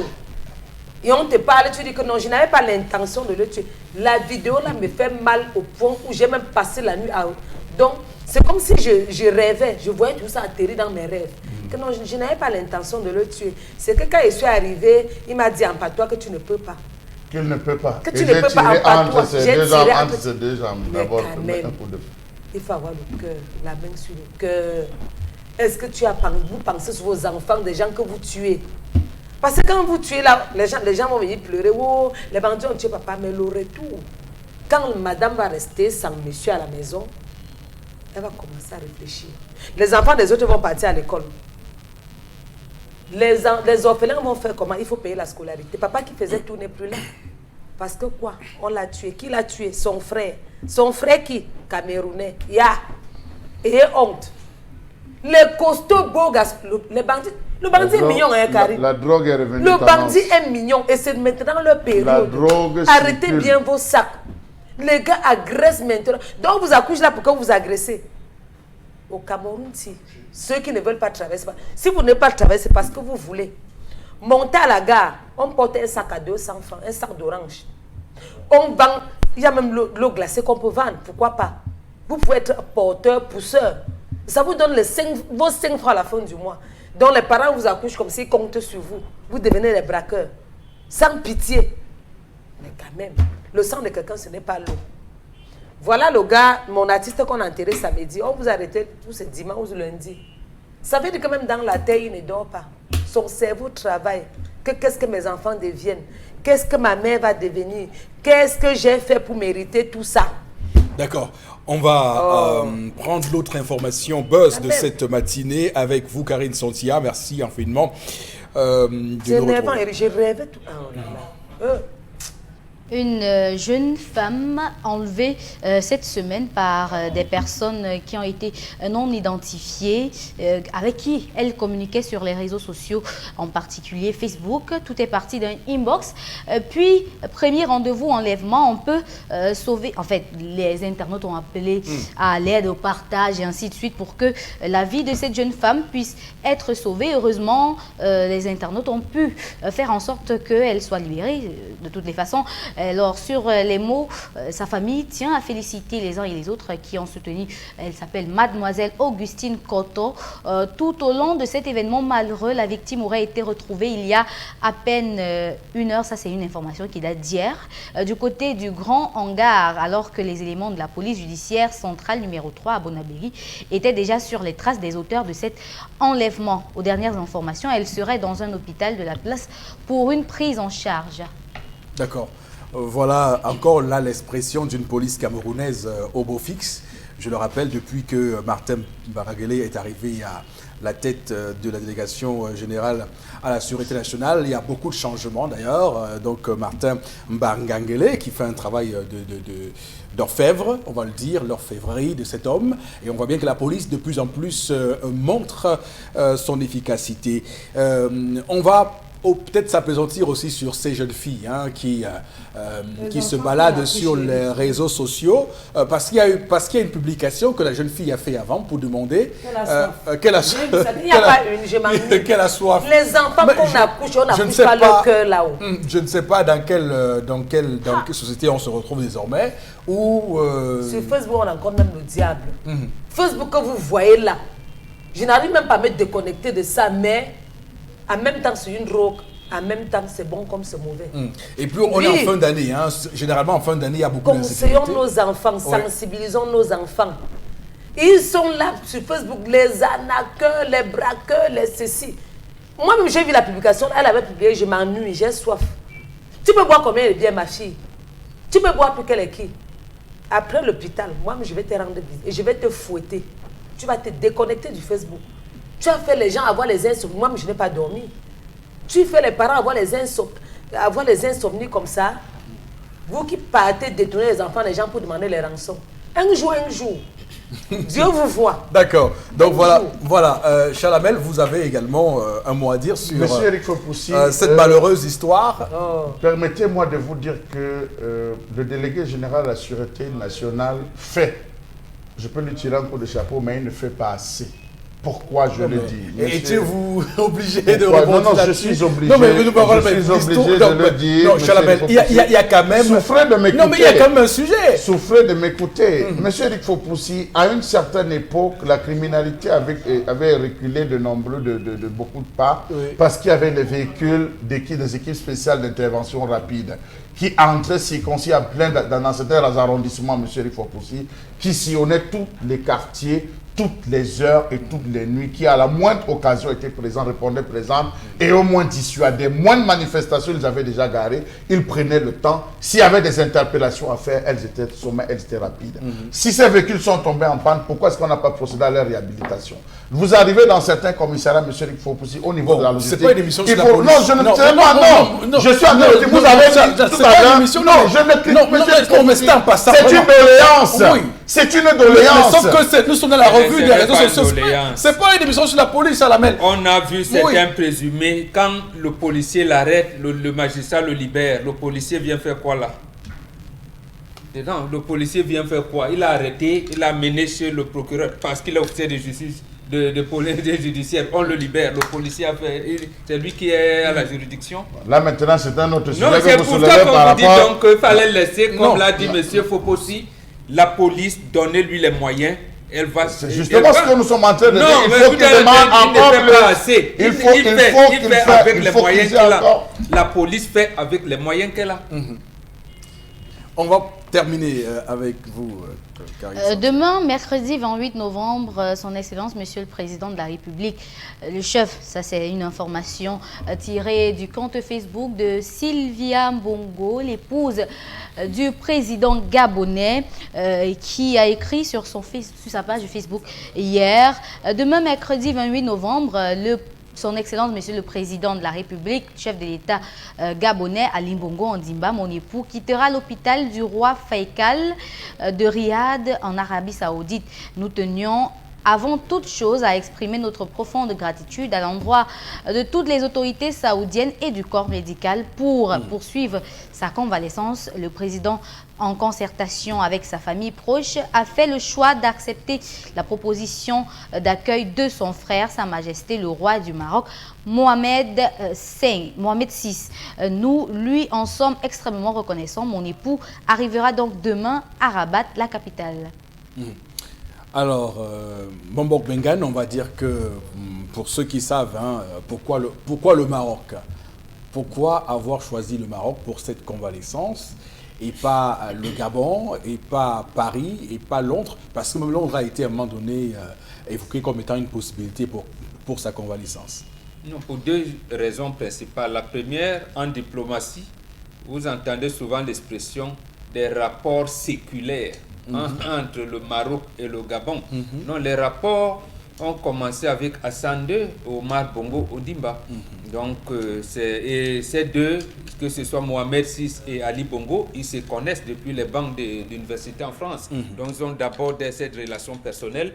Et en plus, quand ils sont devenus l'un et l'autre chefs d'État, ils ont multiplié ces relations-là sur le plan d'abord personnel, mais en plus des États. Donc, il est beaucoup plus en sécurité au Maroc que partout ailleurs. Qu'est-ce qu'il peut craindre? Qu'une photo puisse... Justement, c'était ça. C'est-à-dire, Ariel, vous avez vu comment on a spéculé. Parce que là, on a su garder le secret. Le secret, avec vous, on l'a dessiné dans des cercueils, dans des ceci, mais le secret a pu être conservé. Et précisément parce qu'il y a des bonnes relations entre le Maroc et l'Arabie Saoudite également. Donc, en fait, il faut maîtriser, il faut contenir ces choses-là parce que il n'y a pas que les ravisseurs de la jeune fille. La toile est infestée de beaucoup de mauvais gens. De mauvaises gens.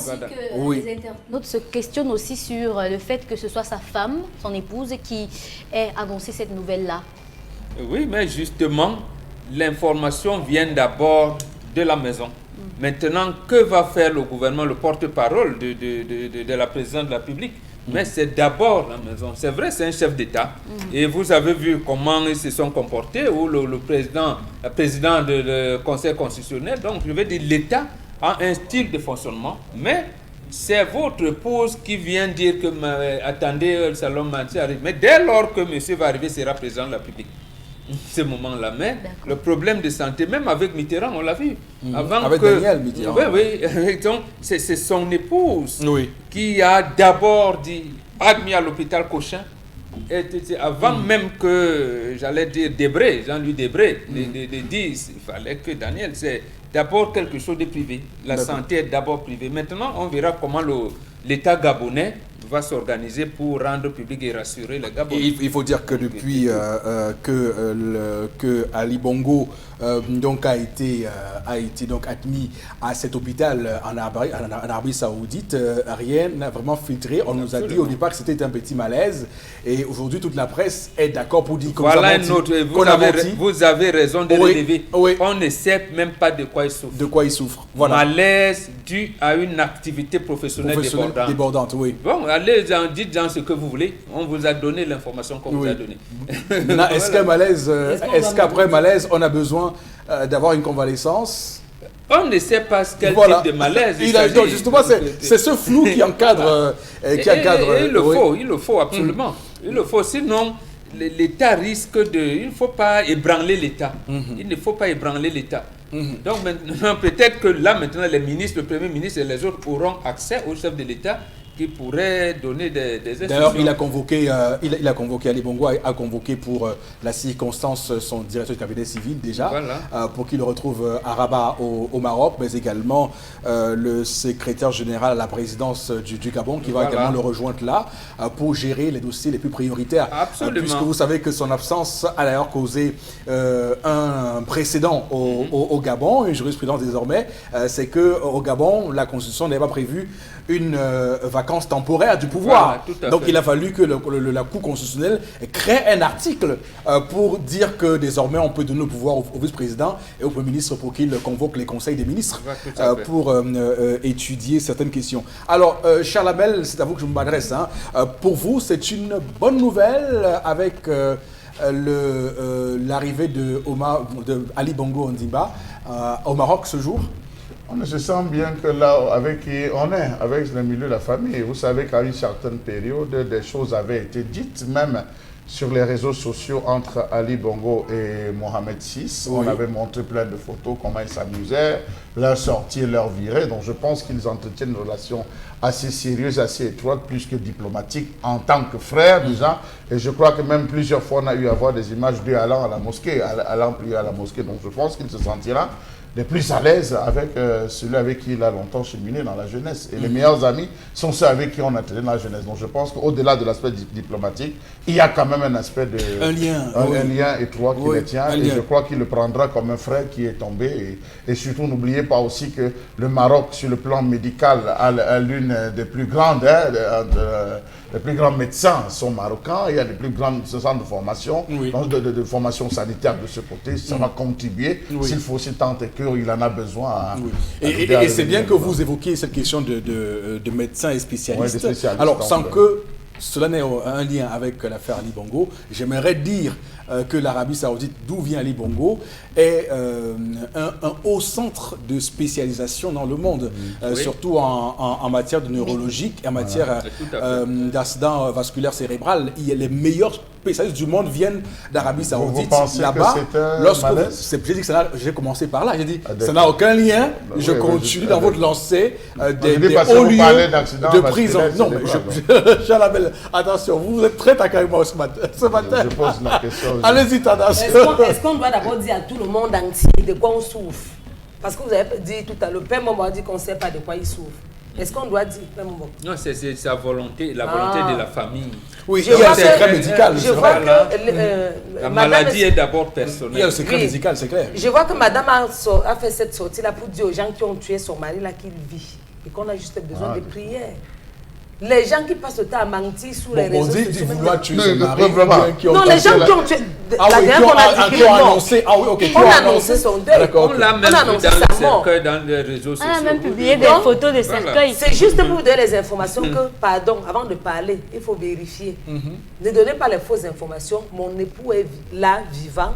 Ce qu'on a besoin des prières pour qu'il nous revienne en bon état. Point. Oui. Parce que les gens restent derrière, ils dramatisent n'importe quoi. Le jour que va annoncer que je suis morte, vous allez me remettre à ma famille. Je vais revenir à toi avec non, mais ça va. On les connaît encore les Camerounais. Il faudra prendre ça comme ton père l'a pris. Il a dit, comme vous voulez, je vous donne rendez-vous dans la dernière fois, vous avez dit que mon père est mort, il vivait. Je ne veux pas compter combien de fois vous avez dit que le président est mort. C'est pas eux qui ont ta vie. Que ça prenne fin. C'est pas eux qui ont ta vie. Arrêtez ça. Et l'Algérie nous a montré un exemple. Le président algérien, quelque part, depuis au moins 6 ans, le président Bongo est mort. Mais arrêtez ça. Que quelqu'un essaye ça sur mon nom. Je l'enferme direct. Non, laisse. Ton père n'a pas enfermé les gens, il a pardonné. Voilà. J'ai compris ce que le père m'a dit. Sinon, laisse. Heureusement que quand mon père, je comprends. C'est pas eux qui sinon, ils ne décident pas sur ta vie. Si les laissent, c'est bon. N'est belle. Voilà, donc Ali Bongo qui va donc poursuivre sa convalescence à Rabat au Maroc, mesdames, messieurs, et qui va donc rassurer les Gabonais qui sont depuis de nombreuses semaines donc sans nouvelles de ce qui se passe réellement avec l'état de santé de leur président. Donc désormais, avec cette convalescence, on va dire que la situation évolue et que bientôt le président Ali Bongo sera de retour donc à Libreville pour continuer son mandat en cours.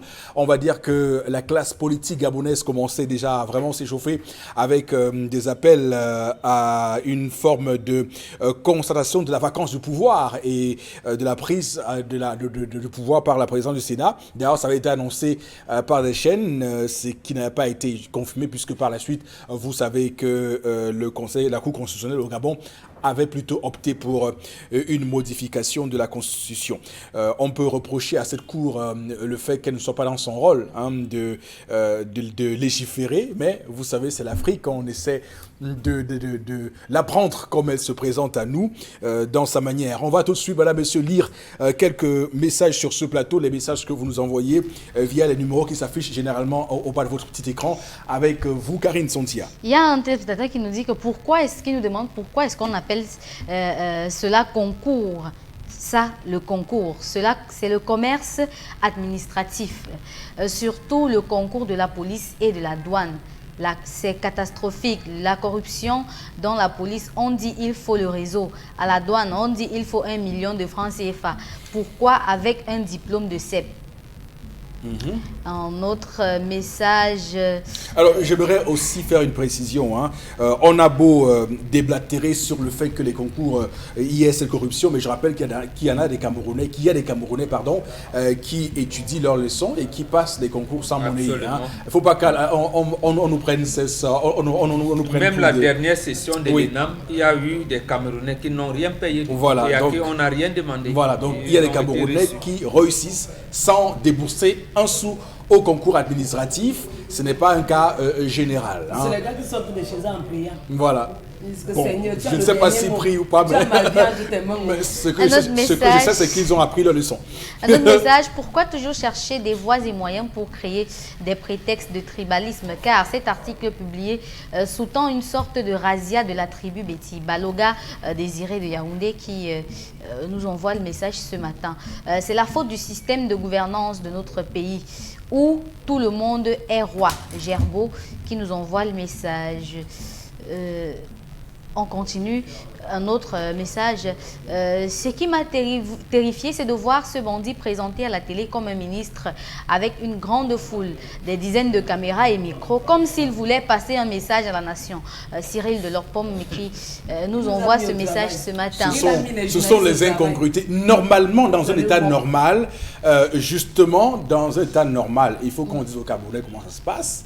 C'est le procureur qui parle comme ça, qui dit ce que le présumé brigand a dit. C'est lui qui parle, c'est lui qui dit à quel niveau est l'enquête, qu'est-ce que sont les charges qui sont retenues. Il communique. Mais on est au Cameroun, les choses ne se passent pas toujours comme il faut. Voilà, c'est ça le pays. On va, merci beaucoup à vous, chers téléspectateurs. On va tout de suite basculer au plateau B où Consilamine est en place pour nous parler du concept Salaka. Alors Consilamine, nous sommes mercredi. Hein? On se pose bien la question de savoir quelles sont les surprises que vous nous réservez, les promotions, les cadeaux que vous nous réservez, les bonnes nouvelles que vous avez pour nous ce matin, Consilamine. Bonjour et bienvenue. Oui, bonjour Eric. Bonjour à tous les téléspectateurs. Parlons bien sûr de cadeaux, puisque je vais commencer par là. Le cadeau que je vais offrir ce matin à tous les téléspectateurs résidant dans la ville de Douala et qui vont commander leur poêle Red Copper et leur paire de gants, ces téléspectateurs-là auront l'occasion de recevoir une coiffure gratuite à l'Institut de beauté Ahmed. Institut de beauté partenaire du concept Salaka et initiateur de la gamme Ahmed Miracle. Je le dis en intégralité ce matin, vous êtes à Douala, à Lac-Pomme, à Bépanda, quel que soit votre quartier, tout au long de cette semaine, notamment mercredi, jeudi, vendredi et samedi, Monsieur Ahmed a dit, Consilamine, tu vas offrir gratuitement les coiffures, que ce soit aux hommes et aux femmes qui vont acheter la poêle Red Copper et la paire de gants de cuisine, super gants. Quant aux clients qui sont hors de la ville de Douala, ces clients-là auront l'occasion de recevoir une réduction de 50% sur les frais de livraison. Je n'ai pas dit sur la poêle Red Copper, mais je dis bien sur les frais de livraison. Voilà donc le cadeau que nous donnons cette semaine, en attendant bien sûr le grand cadeau pour le mois de décembre. Alors tout de suite, place à la vente de ce matin. Nous allons commencer bien entendu par cette poêle Red Copper. C'est une poêle de qualité supérieure. Les fêtes de fête sont là. Il y a des gens qui veulent faire des cadeaux de mariage, qui veulent faire des cadeaux d'anniversaire. C'est un cadeau idéal. C'est une poêle pas comme les autres. Elle ne colle pas. Elle est solide, elle est spacieuse, elle est idéale, elle est également rapide dans la réalisation de vos fritures, dans la réalisation de vos gâteaux d'anniversaire, de vos gâteaux de mariage et même les gâteaux à la maison. C'est une poêle que vous retrouverez uniquement au magasin 1001 tapis au prix de 14 000 francs. Oui. C'est une poêle neuve. Ni poêle et d'ordi, ouais, that frappan are some fine frappan. Donc any man must get them. And when you buy that frappan today, you get one coiffure jar for that staff for Institut Ahmed and for they do. Donc any man today must commander poêle Red Copper au prix de 14 000 francs seulement. N'hésitez surtout pas. Livraison, bien entendu, dans tout le Cameroun. Réduction sur la livraison pour ceux des clients qui sont hors de la ville de Douala. À côté, bien sûr, de la poêle Red Copper, on a ces gants de cuisine qui nous permettent de sécuriser nos doigts, de les protéger, mais également d'embellir notre cuisson. C'est une paire de gants faite à base de silicone. Vous l'avez à 5 000, toujours et toujours au magasin 1001 tapis. Également, ceux qui ont besoin de l'ensemble de la poêle et des gants, vous allez débourser la somme de 16 500 francs. Et je rappelle que le cadeau que nous vous offrons pour cette semaine, c'est une coiffure gratuite à l'Institut de beauté Ahmed, partenaire du concept Salaka. C'est à Douala, à Deido. Alors, ceux des clients qui nous regardent en ce moment, profitez de cette grande promotion. Profitez de ce cadeau que nous vous donnons et bénéficiez gratuitement d'une coiffure à l'Institut de beauté Ahmed en achetant dès à présent votre poêle Red Copper au prix de 14 000 francs, votre paire de gants au prix de 5 000 ou alors l'ensemble des deux à 16 500 francs. Les numéros de téléphone, vous les avez, ça s'affiche à l'instant au bas de l'écran. C'est donc l'occasion plus que jamais de passer vos commandes. Vous êtes à Yaoundé, en Gueule-Mandouka, au Gabon, à Niassoso. Commandez dès à présent. Yes, non, yes, non, yes, non, yes, non. La. Votre poêle Red Copper vendu au magasin 1001 tapis en face du palais d'Ika. Pour ce matin, Constilamine, madame, monsieur, toujours au cœur du 10-12 le Zénith. Tout de suite, voici interpellation, la caméra de Cédric Chouna et nous revenons juste après pour les commentaires en plateau. Pour le progrès de notre pays, c'est par rapport aux pièces que les Chinois sont venus nous envoyer en mettant des machines dans des ventes emportées, des garages, n'importe où pour envoyer nos pièces. C'est ça, donc même au marché, même nos femmes ne parviennent plus à vendre parce que par rapport aux pièces, il faut que l'État voit vraiment comment est-ce qu'il peut faire pour abattre cette manière de faire. Donc ce n'est que ce qui nous dérange alors. Nous ne pouvons pas travailler à cause des pièces. Quand on prend un client qui veut payer même 300, on n'a pas 200 pour le rembourser par rapport aux pièces. C'est ça qui nous dérange à l'heure actuelle dans ce pays. Oui, j'ai entendu à Dorbona qu'on a pris un Chinois là avec les pièces de 2 millions. Qu'il faut bannir tout cela pour que ce pays puisse aller en avant. La question des pièces au Cameroun, c'est une question, un serpent de mer, hein, et on n'arrive toujours pas à saisir, à résoudre cette question malgré les dénonciations qui sont faites sur ce plateau depuis très longtemps. Là, et je ne sais pas décrypter cette question plusieurs fois, mais sauf qu'on se rend compte que ça tarde, même si tout récemment on a eu à Dorbon ce Chinois et ce Camerounais arrêtés en possession de pièces de 100 francs à hauteur de 2 millions de francs CFA. Vous vous imaginez quel est le gap et quelles conséquences sur notre économie. C'est extrêmement grave, même si à l'époque on avait décrié ici que le Chinois n'ait pas été menotté au même titre que le Camerounais. Bon, là on passe, c'est une autre question là-bas. Boro Bengan, quel est votre commentaire avant que Chalamel ne prenne la parole lui aussi? Moi, je pense qu'il y a deux institutions, si je peux me permettre de les appeler ainsi. Il y a les institutions en charge de problèmes financiers, donc les banques, et la BEAC et tout, et même le ministère en charge des finances dans notre pays d'une part. Et d'autre part, il y a les autorités judiciaires. Ce sont ces deux-là qui doivent nous aider à réguler ce problème, à considérer que le manque de pièces de monnaie devient déjà une clameur sociale. Mais même au niveau de la BEAC et ces services, je n'entends pas depuis au moins 2 ans, j'avais dire une levée de voix pour dire ils n'en manquent pas. Eux vous disent que ça existe. Maintenant, la justice qui a reçu cette quête de la police, parce que la police a mis la main sur les gens, a remis à la justice. Mais on en fait quoi?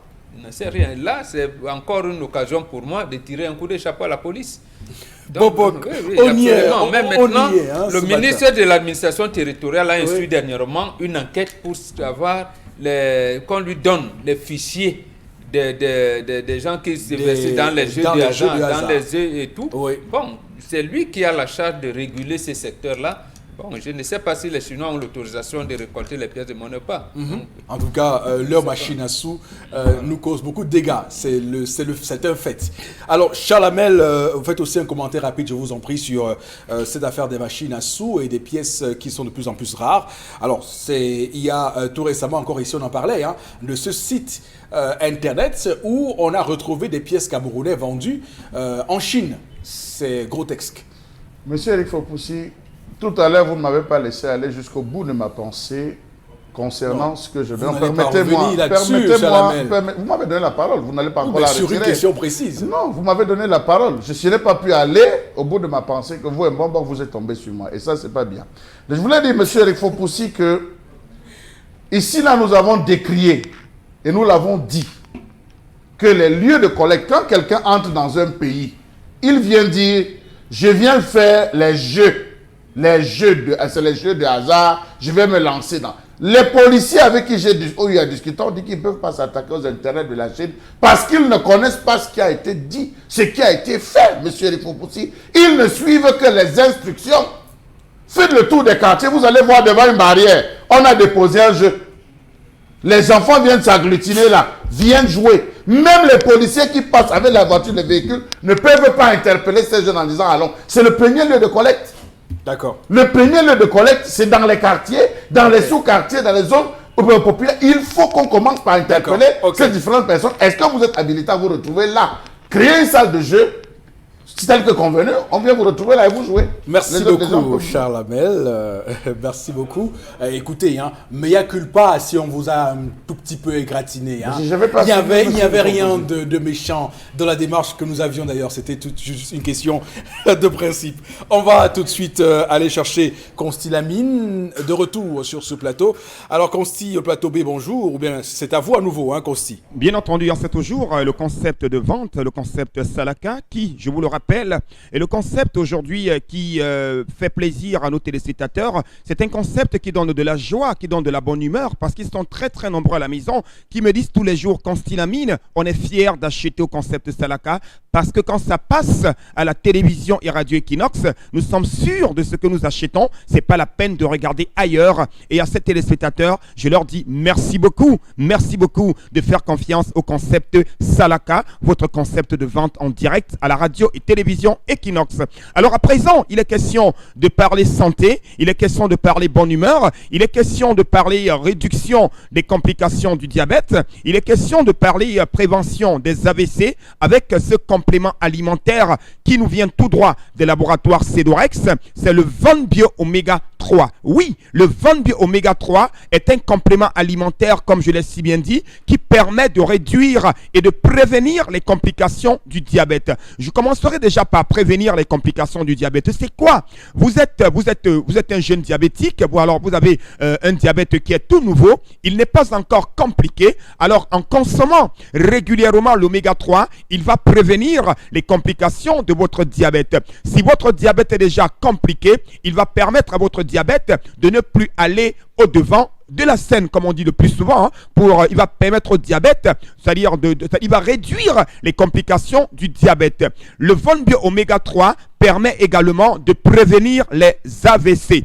Il permet également de faciliter la guérison des inflammations. Le Vonbio Oméga 3 permet également d'assouplir nos articulations. Ceux qui ont les problèmes d'articulation, les problèmes de rhumatisme, les problèmes de crampes, le Vonbio Oméga 3 est un complément alimentaire très très idéal. Il faut également rappeler que sa consommation, qui devrait être régulière, est sans effet secondaire dans l'organisme, et le Vonbio Oméga 3 n'empêche pas la prise des autres médicaments prescrits par nos valeureux médecins. Le Vonbio Oméga 3 est également ce complément alimentaire qui permet de prévenir les maladies liées au vieillissement. Un conseil, chers téléspectateurs, bien vouloir respecter votre régime alimentaire, pratiquer les activités sportives, mais également éviter le stress. C'est très important. Éviter d'être encombré. Éviter de prendre des engagements inutiles. Être libre dans sa tête et surtout être tranquille de temps en temps. Voilà quelques conseils que je vous donne ce matin. Alors, n'oubliez pas, ce complément alimentaire, vous l'avez à 5 000 pour une boîte de 30 gélules. Je dis bien, c'est 5 000 francs pour une boîte de 30 gélules et nous livrons dans tout le Cameroun et même dans certains pays africains et européens. Déjà ce matin, on a reçu une dame qui nous venait de Bonamoussadi. Elle a dit, c'est ma sœur qui est en France, qui a vu la communication de l'oméga 3. Elle m'a envoyé acheter 2 boîtes. Et à cette dame de la France, je dis merci à cette dame. Vous aussi, vous commandez étant en France, étant en Espagne, au Canada et même de l'autre côté du Sénégal. Votre complément alimentaire, vous l'avez à 5 000 francs pour une boîte de 30 gélules. À côté, bien sûr, de ce complément alimentaire, vous avez cette lotion. C'est une lotion des diabétiques. C'est un lait de toilette uniquement pour les diabétiques. Non seulement ce lait de toilette est parfumé, mais il est également médical. C'est un lait de toilette pas comme les autres, uniquement pour la peau des diabétiques. Vous l'appliquerez 3 fois par jour sur les pieds et le reste du corps de temps en temps, bien entendu. N'hésitez surtout pas, vous l'avez à 6 000 francs du côté du magasin 1001 tapis. Le magasin 1001 tapis est situé à quoi? À l'entrée de la rue Mermoz. Ceux qui ne vont pas se retrouver, les numéros de téléphone sont là. Appelez-nous. Nous sommes disponibles 24 sur 24 de lundi à dimanche. Et ceux des téléspectateurs qui sont hors de la ville de Douala et qui veulent entrer en possession de leurs compléments alimentaires, le Von Bio Oméga 3, il suffira tout simplement de nous appeler dès à présent à nos numéros de téléphone et de passer vos commandes. Je rappelle que les frais de livraison, une partie est supportée par le concept Salaka. Je vous donne rendez-vous demain, jeudi, à partir de 11h30 pour une grande vente de notre partenaire. C'est bien entendu l'Institut de beauté Ahmed avec sa gamme des produits Ahmed Miracle. C'est pour demain, jeudi, à partir de 11h30 dans cette émission. Merci beaucoup, Consil Amina. C'est entendu. On va sur ce, madame, messieurs, se dire au revoir pour ce mercredi. Nous vous invitons à rester sur notre antenne. On va vous donner rendez-vous pour demain 10h. Que Dieu bénisse le Cameroun.